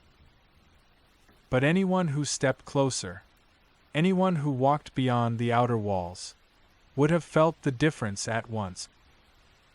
No smoke rose from hearths. No children chased each other between doorways. No carts groaned under the weight of grain or pottery. The air carried no scent of cooking, no warmth of bodies, no murmur of trade. The cities had become shells. Streets that had once guided the flow of people now guided only the movement of wind. Loose straw and dry leaves swept along the brick lines, turning corners with the same paths once traced by bare feet and sandaled step. Door thresholds, worn down by years of passage, now felt only the occasional brush of dust. Inside the houses, silence settled even deeper. Rooms that had cradled sleep, meals, whispered stories, and quiet songs at dusk now stood open to the slow creep of time. Clay vessels sat where they had last been placed, some intact, some cracked by temperature and neglect. Storage jars were half empty or entirely bare, their contents long gone with the families who had taken what they could carry. Low platforms where people had once sat cross-legged now gathered fine layers of dust. In some rooms, faint impressions on the floor marked where mats had once been laid out. A forgotten bead here, a broken weight there, fragments of daily life, left behind not in panic, but in the quiet arithmetic of departure. Outside, the great streets stretched on, straight and purposeful, but stripped of their reason for being. Main avenues that had once been lined with movement now lay open and exposed under the shifting sky. Side lanes fell into deeper shadow between high walls, their darkness no longer softened by lantern light or evening talk. The city grid remained, but the life that had flowed through it was gone. In some quarters, doors had been carefully shut. Families had paused before leaving, turning one last time to close the spaces that had sheltered them. Perhaps out of habit, perhaps out of respect. In others, doors hung ajar, half open to the empty street, as if the inhabitants had stepped out only for a moment and never returned. Above, flat roofs still caught the sun by day and cooled under the stars by night. These rooftops had once been extensions of the home, places where grain was dried, where people slept in the open air during hot seasons, where neighbors exchanged greetings from house to house. Now they bore only the faint imprint of what had been there, a forgotten shard of pottery, a stone weight used for loom work, a fragment of baked clay hardened by countless summers. The wells remained the most haunting. Each neighborhood had gathered around them, bound by the daily rhythm of drawing water from the earth. Women had stood there with pots balanced on hips, sharing stories as buckets rose and fell. Children had leaned over the edges, listening for echoes. Men had washed dust from their faces at the end of long days in fields or workshop. Now the wells still opened into the deep, their circular walls lined with carefully placed bricks, but their water level shifted slowly downward. Sometimes the surface lay still, reflecting only a thin slice of sky. Sometimes it was almost gone, a dark glimmer far below. The rope marks worn into the upper bricks remained, but no new grooves appeared. Drainage channels, once the pride of a civilization that understood cleanliness and order, now carried only the restless crawl of insects and the occasional trickle of rainwater. Covered drains ran beneath the streets, their stone slabs still aligned, but above them there were no more footsteps. In the upper parts of the cities, where larger structures had stood, perhaps granaries, perhaps administrative buildings, perhaps places for ritual whose purpose is now guessed more than known, the emptiness felt heavier. Here, once, people may have gathered to measure grain, to discuss distribution, to keep track of trade and storage. Rows of raised platforms, strong walls, careful planning. Now they stood quiet, their purpose dissolved in the silence of abandonment. The great baths, if bath they were, lay still and empty. Where water had once filled the step tanks, reflecting torchlight or the pale glow of the sky, there was now only dust, fragments of fallen plaster, and the small marks left by creatures that had taken the city as their own. The landscape of abandoned streets did not collapse all at once. At first, some quarters would have remained partly alive. A few families might have stayed behind, hoping the rains would return in their old strength. Perhaps they tended smaller fields, dug deeper wells, watched the horizon with a cautious patience. These pockets of persistence would have kept smoke rising from a few rooftops, kept a handful of doors open, kept at least one well busy in each section of the city. But as seasons passed, as marginal harvests wore away at stored grain, these final anchors of life loosened. One family left, then another. A neighbor waited through one more failed monsoon, then packed what they could carry and followed the dry riverbed toward more promising land. The sounds of departure were measured and quiet, the creak of carts, the lowing of animals, the careful closing of a door that no one would open again. Plants began to reclaim the edges first.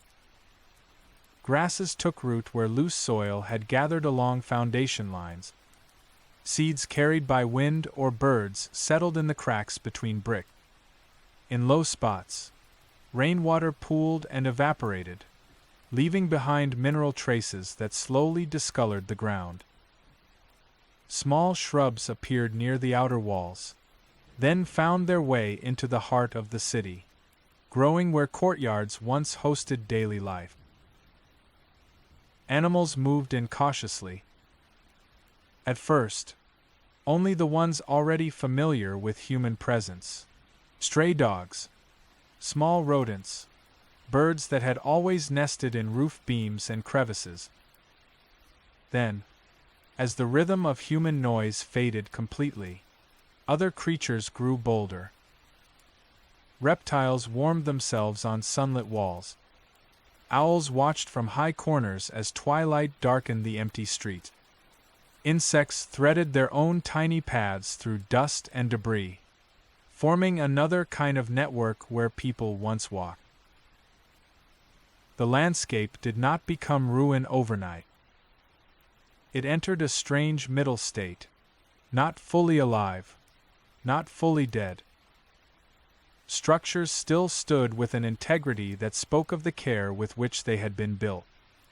Bricks remained locked together in their careful ratios, the same sizes repeated across neighborhoods separated by long distances. Drains still ran in straight lines beneath the street. Staircases still led to roofs that no one used. But all of it existed without being seen by the people who had created it. The city remained, but the city no longer belonged to them. From the high points of these abandoned settlements, from a rooftop, from a raised platform, from the crest of a wall, the surrounding land told its own story. Fields that had once been carefully divided into plots now blurred into one another. Boundaries faded as irrigation channels dried and collapsed. What had been ordered began to look uneven, then wild. Beyond the fields, the course of the river had shifted again. In some areas, it now flowed farther away, cutting through a new path that ignored the work of generations. In others, it had thinned, split into smaller channels, or vanished entirely from sight, sinking beneath gravel and sand. The cities remained where they had been built, but the river no longer recognized them. In time, dust softened the hard edges of the street. Corners crumbled grain by grain. Roof beams weakened and fell. Walls buckled under their own weight or under the slow pressure of roots probing for space. But even as decay advanced, the underlying order did not vanish completely. Millennia later, when strangers from a distant age would clear away that dust and look down upon the exposed brickwork from above, they would still see the lines, straight streets, careful divisions, wells set at regular intervals.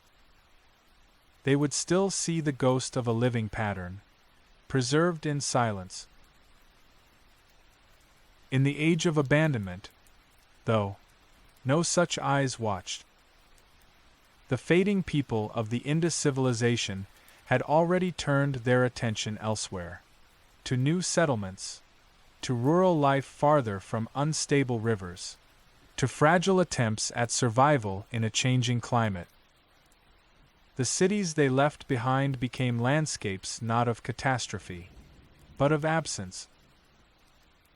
Streets had been built for movement. Now they existed only as shape. Houses had been built for warmth and shelter. Now they existed only as forms. Wells had been built for thirst. Now they existed only as depth. The landscape of abandoned streets was not dramatic. It was not the wreckage of siege or fire. It was not the shattered stone of invading armies. It was something quieter, a slow surrender of human order back to the wider world. Brick by brick, season by season, gust of wind by gust of wind, the cities of the Indus Valley slipped further into stillness. No single day marked their end. There was only the long, almost imperceptible transition from bustling streets to empty pathways, from inhabited homes to hollow spaces, from a living cityscape to a silent maze of walls under an indifferent sky. They did not leave as refugees. They did not flee under the roar of invading armies, or the crackle of burning homes. They left as wanderers, slowly, deliberately, carrying with them what little remained of a world that had begun to loosen its grip on them. When the great cities dimmed, when wells fell quiet and courtyards cooled in the absence of life, the people of the Indus did not collapse in panic. They adapted, as they always had. At first, their journeys were short. Families moved from one quarter of a city to another, searching for a neighborhood where the well still held water, where the soil still cracked under sun but had not yet turned to dust. They carried baskets repaired too many times, clay jars wrapped in cloth, and thin mats rolled tightly against their back. Children walked barefoot behind them, silent with the kind of awareness that comes when a world is changing faster than a child can understand. But the rains did not recover.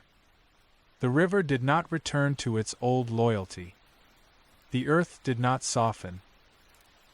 So the journeys grew longer.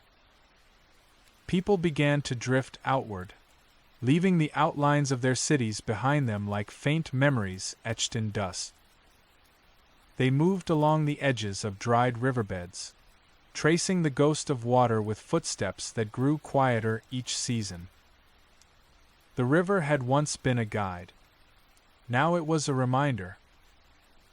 Villages that had once supplied the cities with grain and goods now became temporary resting places. Small communities welcomed them at first, sharing grain and water, believing the decline to be temporary. But the visitors returned again and again, thinner each season, carrying fewer belongings, bringing stories of failing wells and fields that yielded nothing but dust. Soon the villagers themselves felt the strain. Hospitality became hesitation. Hesitation became quiet refusal. And so, the wandering continued. Some families split apart, not through conflict, but through strategy. One group went north toward the foothills, seeking cooler lands and streams fed by melting snow. Another went east toward the plains, where distant reports spoke of rains that had not yet failed. Others turned south, following ancient trade routes toward the coast, hoping that the sea winds promised a gentler climate. No one knew which direction was right. They chose based on instinct, stories, memory, and the simple need to keep moving. Paths that had once carried traders now carried families. The oxen that had once pulled goods between cities now walked thinner and slower, their ribs showing beneath dusty hides. Dogs padded along the edges of the groups, alert to sense of danger, but even they seemed subdued by the silence of the land. At night, fires burned small. Fuel was scarce. Voices were quieter. People spoke not of the cities they had left, but of where they might go. Would there be water beyond the next ridge? Would there be fertile soil beyond the next bend of the old river? Would the rains return? The stars offered no answers. Some groups settled temporarily near seasonal streams. They built small shelters of reeds and mud, fragile but sufficient. For a time, it felt as though life might grow again. A few harvested grains, a few clay pots shaped with old skill. But the unpredictability of the climate was relentless. The streams shrank. The soil hardened. The sun returned with the same unforgiving rhythm that had hollowed out the great cities. So once more they gathered their bundles, lifted their children onto tired hips, and walked. Not all wanderers were families. Some were craftsmen who had once worked in busy workshops, potters whose wheels had spun day and night, beadmakers whose hands had shaped tiny stones with astonishing precision, metalworkers who had hammered copper into tools used across the vast plains. Now they carried only portions of their craft, a few tools wrapped in cloth, a small bundle of materials, a skill that no longer had a city to support it. In other times, they would have been valued guests in distant settlements. But now every village feared scarcity. Every community feared hunger. And so the craftsmen walked as quietly as the families, their talents tucked away like memories of a past that no longer held meaning. Yet even in hardship, even in wandering, the people carried their world with them. They carried the knowledge of bricks, how to shape them, how to fire them, how to stack them in lines that resisted time. They carried the memory of order, how to play streets at right angles, how to guide water through channels, how to build homes that stayed cool in summer and warm in winter. They carried customs passed down quietly through generations. How to share food, how to bury the dead, how to weave cloth from cotton, how to craft beads from stone. Their civilization did not vanish in the moment their cities emptied. It walked with them, step by step, into lands that had never known their presence. Some groups reached the foothills of distant mountains. There, streams still flowed with the cold clarity of glacial melt. They built small settlements, modest clusters of homes that echoed faintly the structure of the great cities they had left behind. Fields grew in terraced patterns, carved carefully into slope. The air was cooler, the rains slightly more forgiving. Others traveled eastward, following the path of shifting rivers toward the heart of the subcontinent. There, the land was greener, the monsoon less fickle. These wanderers mixed with older communities, exchanging goods, language, customs. Over generations, the identity of the Indus people blurred into the fabric of newer cultures, their presence preserved not in monuments, but in ways of living that survived quietly in daily routines. Others still moved southward toward the coast. Salt winds brushed their faces, and the sea offered fish when the land failed them. They settled in scattered pockets along the shoreline, building homes from palm trunks and mud, shaping new ways of life around tides instead of monsoons. Some did not settle at all. They became true wanderers, people of the in-between, traveling from village to village, offering small crafts or labor in exchange for food. They carried with them the stories of the cities, stories told in quiet voices around evening fires, stories of streets laid in perfect lines, of wells deeper than memory, of houses designed with the intimacy of shared life. Most who heard these stories never saw the cities themselves. They faded into legend, into a whispered recollection of a world built with logic and care, a world undone not by war, but by the unsteady breath of the earth itself. As generations passed, the wanderers' children grew up knowing only fragments of the cities their ancestors had abandoned. They walked through landscapes untouched by straight streets or carefully carved drains. Their settlements were simpler, more vulnerable, shaped by the needs of survival rather than by the quiet brilliance of a civilization at its height. And yet, something remained. A habit of building walls with satisfying precision. A preference for courtyards open to the sky. A memory of how water should flow through a settlement. A sense of community that balanced individuality with collective responsibility. These echoes outlasted the cities. They outlasted the brick foundations buried beneath layers of soil. They outlasted the wells filled with sand and forgotten by time. They became the inheritance of the wanderers, quiet, practical, persistent. As the last groups drifted away from the Indus plains, the land behind them grew still once more. Their footprints faded. Their paths dissolved into dry earth. Their voices vanished into the wind. But the world did not forget them entirely. Their movement reshaped the cultures they joined.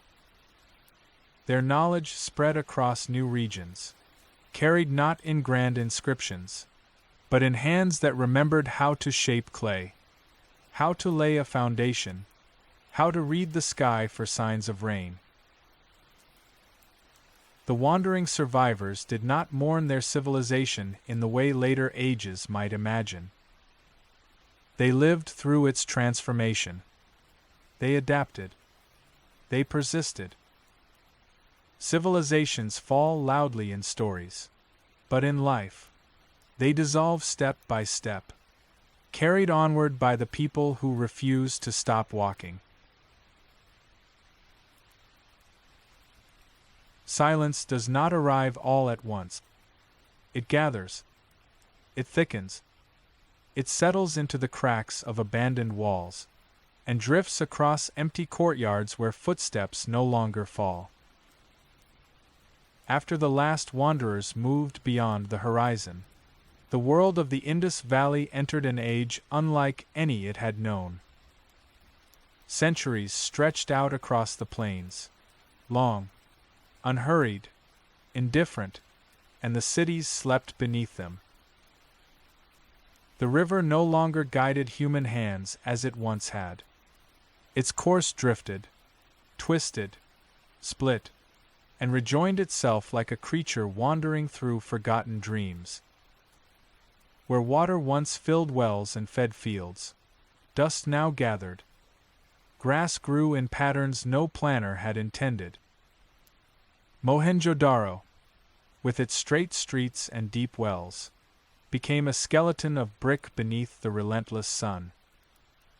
Harappa's great mounds softened at the edges, their once sharp lines blurred by time and wind. Dhalavira's reservoirs, those proud monuments to ingenuity, collected only rare rainwater, forming shallow pools that evaporated within days. But even in abandonment, the cities did not lose their shape. They stood quietly, as though waiting for something. Animals wandered through places once filled with human noise. Wild cattle grazed among collapsed walls. Goats climbed over the edges of reservoirs. Birds nested in the corners of houses where families had once gathered at dusk. The silence was not empty. It carried memory. Season after season, the monsoon winds swept over the region, bringing rain in unpredictable patterns. Sometimes the storms crashed across the plains with furious strength, filling ancient drains with torrents of water they had not carried in centuries. Other years passed in dry heat, the clouds refusing to open. The land changed, and the cities changed with it. Bricks cracked, roofs collapsed, courtyards filled with layers of dust. But beneath every collapse lay structure, stubborn, precise, enduring. Even half-buried, the streets still ran straight. Even forgotten, the drains still followed their silent channels. Time itself seemed reluctant to erase them completely. For centuries, travelers passed near the ruins without knowing what slept beneath their feet. Some felt a strange stillness in the air, an impression that the land remembered things they could not name. Others found shards of pottery washed out by seasonal rains, their surfaces marked with symbols no longer spoken by any living tongue. Children gathered these fragments, turning them over in their hands, wondering what stories they held. They built small piles from bricks uncovered by windstorms, unaware that those bricks had once formed houses, workshops, granaries that had fed entire cities. The ruins did not frighten people. They puzzled them. Some villagers believed they were remnants of a kingdom destroyed by the gods, punished for arrogance or forgotten sins. Others imagined that giants or spirits had built the silent mounds, for no human they knew worked with such flawless precision. A few thought the ruins belonged to ancestors so ancient that their names had been swallowed by the earth itself. No memory of the great cities survived in stories. Only impressions. Only echoes. The world continued without them. New cultures rose along distant rivers. New kingdoms emerged with their own gods, their own rituals, their own understanding of how the earth should be shaped. Trade routes shifted farther east. Languages evolved. Beliefs transformed. Generations passed that never knew the Indus Valley had once been a cradle of brilliance. They lived close to its bones, but not to its memory. And through it all, the silence deepened. Not a sterile silence, but a layered one. Silence shaped by centuries of wind, by drifting sand, by the slow softening of corners and edges once carved with purpose. There were nights when the moon cast pale shadows across the ruins. A passerby might look out and see rows of dark shapes, half swallowed by the earth, aligned too perfectly to be natural. In the dim light, the straight lines of the streets appeared again, faint, ghost-like, as though the city itself exhaled memories beneath the stars. During certain seasons, rare storms filled the abandoned reservoirs. For a few fleeting days, reflections shimmered across their surfaces, mirroring clouds that drifted slowly overhead. Those who saw it felt something uncanny, a sense that the cities still remembered water, still longed for it, still knew how to hold it. But the water always vanished, evaporated, swallowed by thirsty earth. The silence returned. In some places, farmers unknowingly tilled fields above buried neighborhood. Their plows scraped against ancient brick, breaking pieces loose. They believed they had struck stones, never realizing that each fragment had once been shaped by hands more ancient than any lineage they could trace. Elsewhere, shepherds guided their flocks over mounds that rose gently from the plains. To them, these were simply hills, a familiar part of the landscape, offering shade during scorching afternoons. They never imagined that beneath their feet lay the outlines of streets, workshops, wells that had quenched the thirst of thousands. And so the centuries drifted by, heavy with forgetfulness. Rivers changed course again. Climate patterns shifted. Empires rose and fell, far from the quiet plains where the Indus cities slept. No chronicler recorded their existence. No poet remembered their names. The world turned its attention elsewhere. Yet even in the vast silence, the cities endured. Their bricks held firm beneath layers of time. Their drains remained intact, protected by the very earth that buried them. Their wells, filled with dust rather than water, still dropped straight and true into the ground, as though waiting for hands that would one day rediscover their depth. It was not absence. It was preservation. A strange, accidental preservation, one born not of reverence, but of neglect so complete that time itself acted as a shield. Year after year, century after century, the cities remained hidden. But they were not gone. They were only silent. And silence, when held long enough, begins to hum. It hums in the cracks of dried brick. It hums in the gentle slopes of forgotten mounds. It hums in the faint geometry that refuses to be erased. The Indus Valley slept, not in death, but in waiting. waiting for the world to notice the quiet brilliance buried beneath its feet, waiting for hands that would uncover its forgotten street, waiting for minds that would ask how such order had emerged in such ancient days. The centuries passed in silence. But silence is never the end of a story. It is only the breath held before discovery. For centuries, the plains of the Indus had held their silence. They did not call out to be found. They did not whisper their forgotten stories into the ears of wanderers. They simply waited, patient, unmoving, eternal, beneath the shifting dust of countless seasons. When the world finally returned to them, it did so by accident. In the 19th century of the modern age, long after empires had risen and crumbled across the subcontinent, long after new kingdoms had claimed ownership of lands whose history they did not know, surveyors walked across the plains to map the routes of a railway. They were not searching for lost cities. They were searching for stones.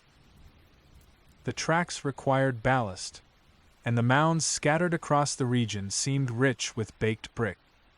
Villagers spoke casually of these mounds, calling them the works of ancient giants, or the remnants of cities cursed into the earth.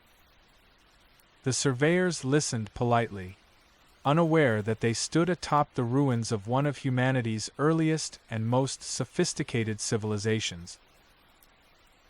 Bricks were collected by the cartload, each one perfectly proportioned, shaped by hands more than 3,000 years gone. They were shattered, stacked, and laid beneath iron rails. No one realized that they were destroying evidence older than most written history. But the earth was not willing to give up its secrets quietly. Reports emerged of unusual artifacts unearthed during construction. Seals carved with animals unknown to modern symbolism. Fragments of pottery marked with geometric designs. Beads of carnelian and agate polished with ancient skill. These discoveries drew the attention of archaeologists, curious minds trained to read the language of buried worlds. When they arrived at the great mound now called Harappa, they saw immediately that this was no ordinary ruin. The shape of the terrain, the distribution of brick, the faint outlines visible just below the surface, all suggested a city of immense scale. Yet the age of the ruins remained unknown. Some believed they were medieval. Others thought they belonged to an earlier historic period. No one imagined they predated the pyramid. Excavations began slowly, cautiously, guided by methods still in their infancy. Tools scraped gently through layers of earth, revealing straight lines where none should naturally exist. Walls emerged. Rooms took shape. Kilns appeared, still bearing the blackened memory of fire. The deeper the archaeologists dug, the older the city became. And with each new discovery, the silence of centuries began to tremble. Far to the south, another mound attracted attention, an enormous rise of earth near the village of Mohenjo-Daro. When the first trench was cut into its side, bricks emerged in patterns too intentional to be natural. Then drains, then street, then entire buildings aligned with mathematical precision. The archaeologists stood in the dust, speechless. Here was a city unlike any they had ever seen. A city where the streets ran straight, where the houses were organized around airy courtyards, where the drainage system surpassed that of many modern towns. Here was evidence of planning, cooperation, and civic understanding on a scale once thought impossible for such ancient times. The world's timeline shifted.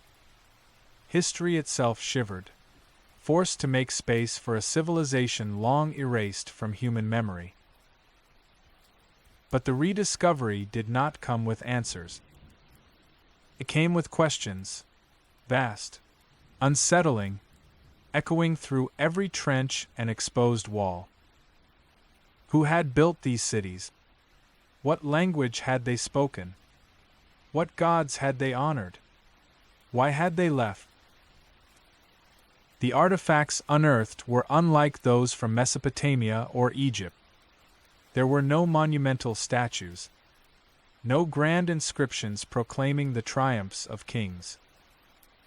Instead, there were tiny seals carved with exquisite care, depicting bulls, elephants, buffalo, tigers, and a mysterious horned figure seated in yogic posture. There were beads fashioned with microscopic precision, tools made from copper and bronze, weights standardized across vast distances. Everything suggested structure, order, intention. And yet, there was no sign of a ruling elite. No palaces towering above the rest. No fortresses proclaiming dominance. No gold masks or royal tombs filled with treasures. It was a civilization built not around kings, but around communities. Not around conquest, but around balance. As excavations continued, entire neighborhoods emerged from the earth. Staircases descended into deep wells. Warehouses revealed the storage of grain, structured, organized, communal. Bathing platforms appeared, their bricks laid with almost mathematical precision. The great bath of Mohenjo-Daro rose slowly from the dust, its walls still watertight after more than 4,000 years.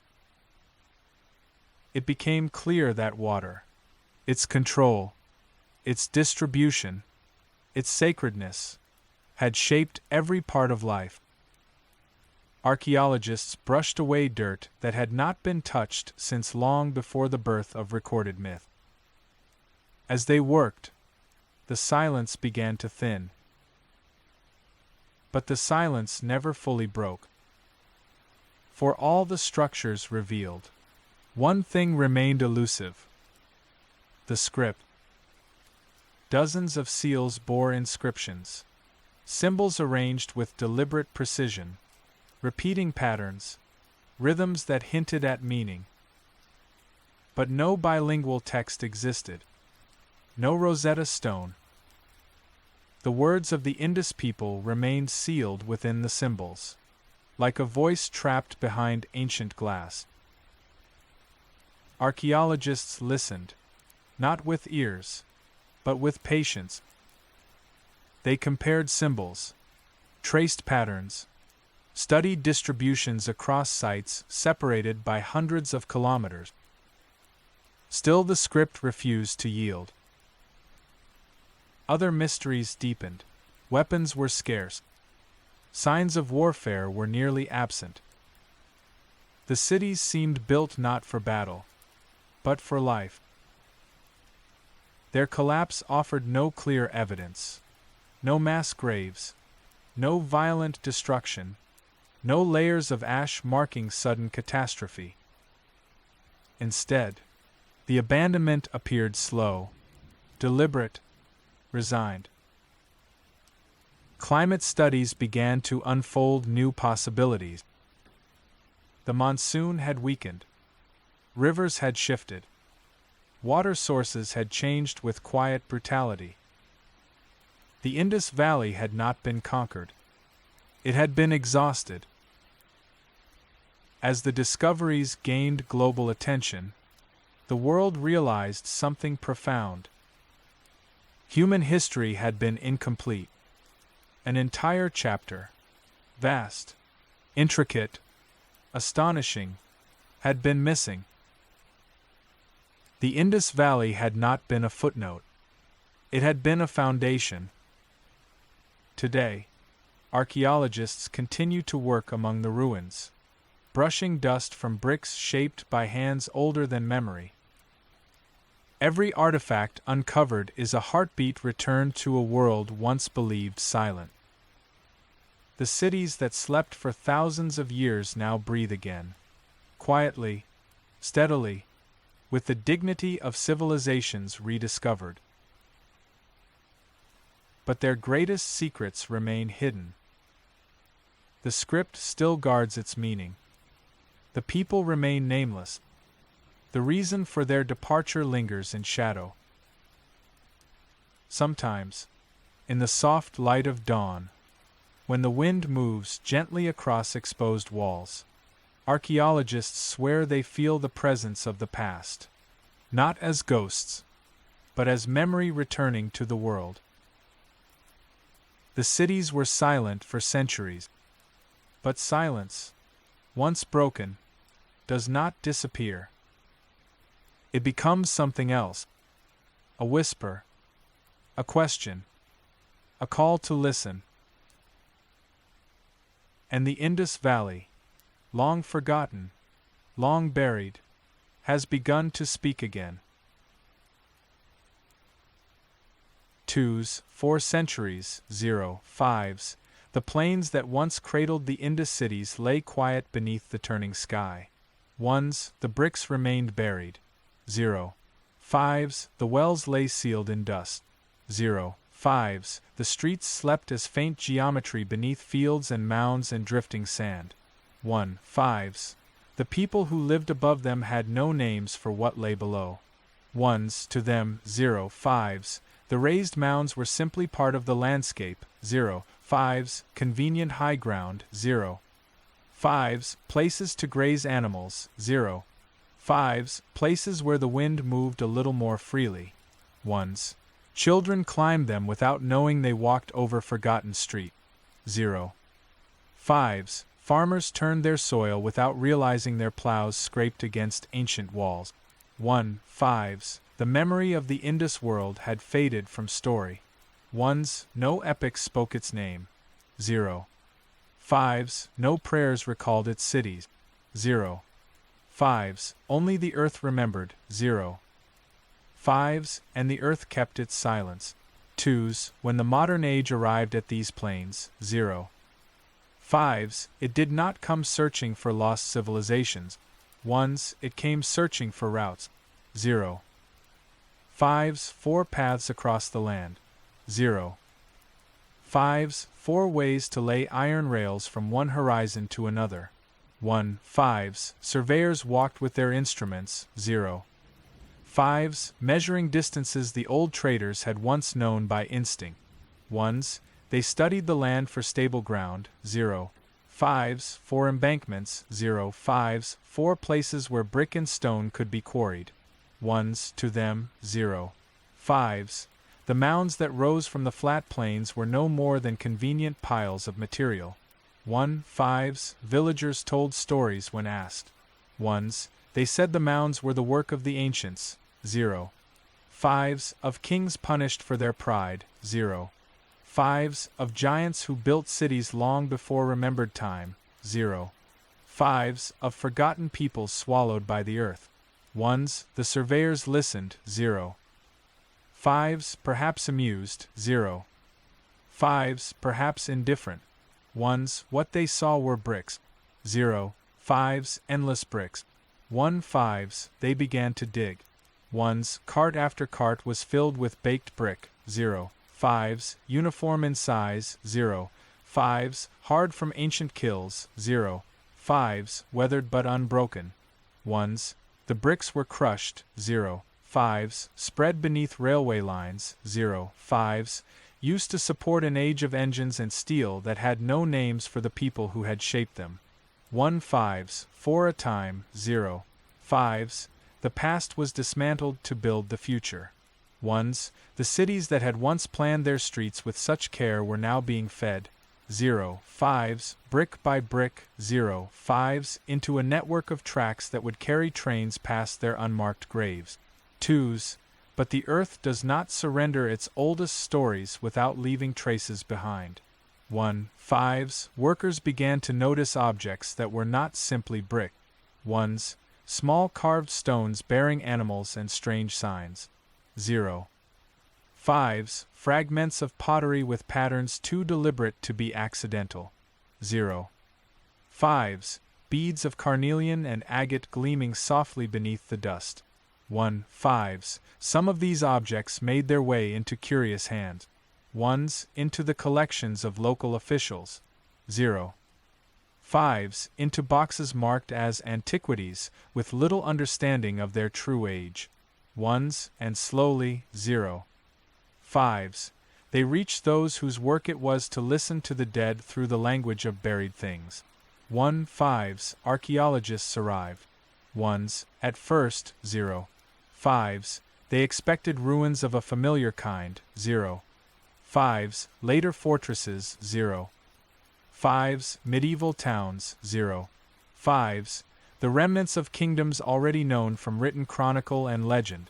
1s, but as they stepped onto the mound that would be called Harappa. 0.5s, something in the lay of the land unsettled those expectations. 1.5s, the ground rose in broad terraces. 0.5s, not in random heap. 1s, scattered bricks lay in patterns too regular to be natural collapse. 0.5s, even half-buried. 0.5s, the earth hinted at order. 1.5s, test trenches were cut. 1s, spades bit into the soil. 0.5s, peeling back layers laid down by centuries of wind and rain. 1s, what emerged was not chaos. 0.5s, it was alignment. 1.5s, walls appeared. 0.5s, straight. 0.5s, consistent. 0.5s, built from bricks sharing the same careful proportions. 1s, rooms opened in sequence. 0.5s, platforms surfaced where none should be. 0.5s, kills materialized with their ancient scorch marks still dark against red clay. 1.5s, the archaeologists realized that they were not standing atop a forgotten outpost. 0.5s, they were standing atop a city. 1s, a city older than most histories had allowed for these lands. 1.5s, farther south. 0.5s, another mound drew attention. 0.5s, an immense rise near the modern village that would lend its name to Mohenjo-Daro. 1s, digging there revealed something even more astonishing. 1s, beneath the dust lay streets. 0.5s, not wandering paths. 0.5s, but straight avenues running for great lengths. 0.5s, crossing one another at right angles. 1s, drains ran alongside them. 0.5s, lined with bricks. 0.5s, covered with stone slabs. 1s, wells descended deep into the earth at regular intervals. 0.5s, just as they had once done when the city was alive. 1.5s, as more soil was removed. 0.5s, whole neighborhoods emerged from the silence. 1s, houses organized around courtyards. 0.5s, staircases leading to vanished upper floors. 0.5s, rooms arranged with such logic that modern planners could follow their intention with ease. 1.5s, and there. 0.5s, at the heart of the raised mound. 0.5s, archaeologists uncovered a structure unlike anything they had seen from so ancient a time. 1s, a great tank. 0.5s, brick-lined. 0.5s, carefully waterproof. 0.5s, stairs descending on either side. 0.5s, passages surrounding it. 0.5s, as though meant for gathering. 0.5s, for ritual. 0.5s, for an understanding of water that blended the practical and the sacred.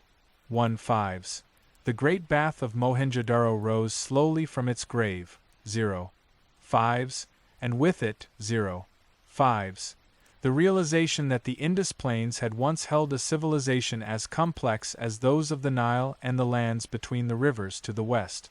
2s, chronologies shook. 1s, maps of ancient history. 0.5s, once dominated by a few familiar centers of power. 0.5s, 5s had to be redrawn in the mind. 1-5s. Here was a world that had blossomed in the third millennium before the Common Era. 0-5s, a world that had flourished for centuries. 0-5s, and a world that later ages had entirely forgotten. 1-5s, as excavations expanded. 0-5s, more questions surfaced than answers. 1-5s, artifacts poured from the ground. 1s, tiny seals of steatite. 0-5s, each carved with meticulous care. 0-5s, animals rendered in confident lines. 0-5s, humped bulls. 0-5s, elephants. 0-5s, tigers. 0-5s, horned creatures both familiar and strange. 1s, above the animals. 0-5s, rows of signs appeared. 0-5s, a script. 0-5s, compact and elegant. 0-5s, written left to right in sequences that repeated with tempting regularity. 1-5s, the excavators held in their hands the words of the Indus people. 1s, but they could not read them. 1-5s, there was no bilingual inscription to guide them. 0-5s, no shared text linking this script to any known language. 0-5s, the symbols stood alone. 0-5s, short. 0-5s, dense. 0-5s, mysterious. 1-5s, scholars traced them. 0-5s, counted them. 0-5s, classified them. 1s, they argued over whether the script recorded speech. 0-5s, ritual formulas. 0-5s, or something in between. 1-5s, they compared the signs to characters from other ancient systems. 0-5s, hoping resemblance might hint at connection. 1s, but the script of the Indus refused to open. 2s, other absences deepened the mystery. 1s, there were no grand royal statues. 0-5s, no victory steely boasting of battles won. 0-5s, no extravagant tombs filled with gold for kings whose names stretched across stone. 1-5s, instead. 0-5s, the ruins spoke of something else. 1s, they spoke of standardization. 0-5s, bricks made to consistent ratios across cities separated by vast distances. 1s, they spoke of civic concern. 0-5s, drains carefully maintained. 0-5s, wells distributed through neighborhoods. 0-5s, streets laid with attention to movement and air. 1-5s, they spoke of a world organized not around monuments to rulers. 0-5s, but around the practical needs of daily life. 2s, in the layers of soil and brick. 0-5s, archaeologists found evidence not only of brilliance. 0-5s, but of decline. 1-5s, lower levels revealed strong construction. 0-5s, uniform bricks. 0-5s, finely made pottery. 1s, higher layers told a quieter story. 0-5s, streets partially blocked by makeshift walls. 0-5s, buildings subdivided. 0-5s, suggesting crowding or repurposing. 0-5s, bricks reused from older structures. 0-5s, their edges already worn when set in new foundations. 1-5s, there were signs of flooding. 0-5s, bands of silt layered between occupations. 1s, there were signs of repair. 0-5s, drains raised higher. 0-5s, platforms strengthened. 0-5s, wells deepened. 1-5s, but there was little to speak of violent destruction. 1s, no city-wide burning. 0-5s, no accumulated evidence of warfare at the scale that would explain abandonment. 1-5s, the Indus world seemed to have ebbed away rather than shattered. 2s, as the 20th century unfolded. 0-5s, new methods of study turned attention from the bricks alone to the sky and the climate that had once governed them. 1-5s, sediment cores. 0-5s, traces of ancient riverbeds. 0-5s, and the chemical signatures left in lake beds and marine deposits began to sketch another story. 5s, a story of shifting monsoons and erratic rainfall.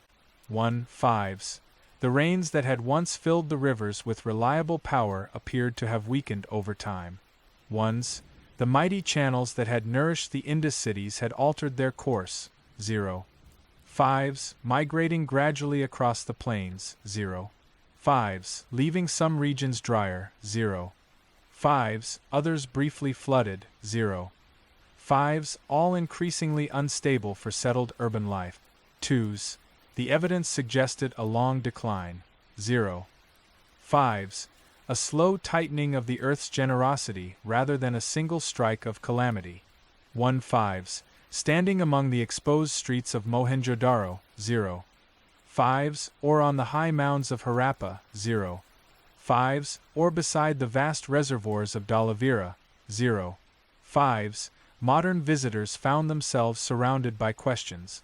5s, who were these people? 5s, who built cities so carefully? 5s, yet left behind no royal proclamations? 1s, what language flowed through their markets and courtyards? 5s, what songs did their children sing at the edges of the wells? 5s, what stories did they tell themselves as the river began to fail? 5s, the bricks would not answer. 5s, the wells would not speak. 5s, the script remained sealed in its silence. 5s, yet in the uncovered walls. 5s, in the precise layouts. 5s, in the standardized weights and careful drains. 5s, another kind of voice emerged. 5s, not of individuals. 5s, but of a way of living. 5s, a way of living that valued order without spectacle.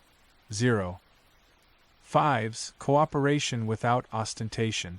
5s, stability maintained not by monuments to rulers. 5s, but by the quiet reliability of shared systems. 2s, as archaeologists brushed dust from door thresholds worn by feet long vanished. 5s, as they traced the lines of drains that had once carried the waste and water of thousands of lives. 5s, they felt something more than curiosity. 5s, they felt the weight of a missing chapter in human history settling back into place. 2s, the Indus Valley had not been a side story. 5s, it had been a center of its own. 5s, a world that rose. 5s, flourished. 5s, adapted. 5s, and eventually dispersed into new forms. 5s, now. 5s, as scholars mapped its streets. 5s, catalogued its artifacts. 5s, and argued over the meaning of its undeciphered script. 5s, the long silence that had shrouded it began to thin. 2s, not all questions were answered. 1s, some may never be.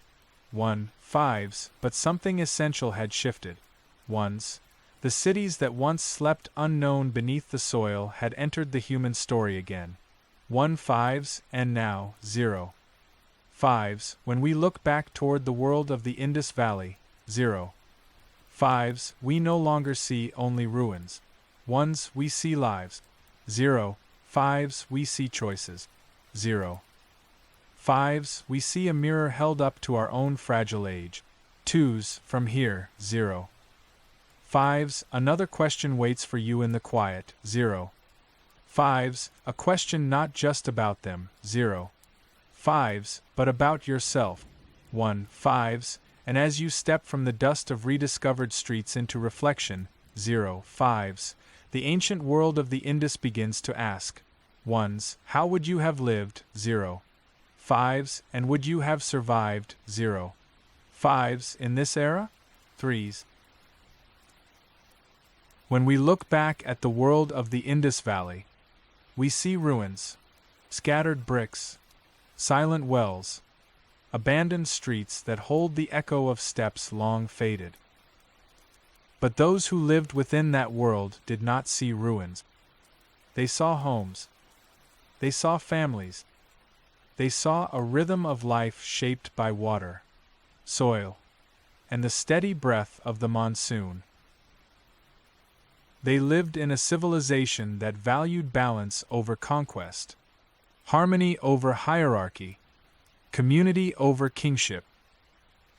Yet even such a world, so carefully built, so quietly brilliant, could not withstand the relentless patience of climate and time. And now, standing at the end of their story, you find yourself facing a question whispered by every abandoned street, every dried riverbed, every artifact pulled from the dust. Would you have survived in this era? It is a simple question, but its answer is not. For survival in the Indus world was not about strength of arms.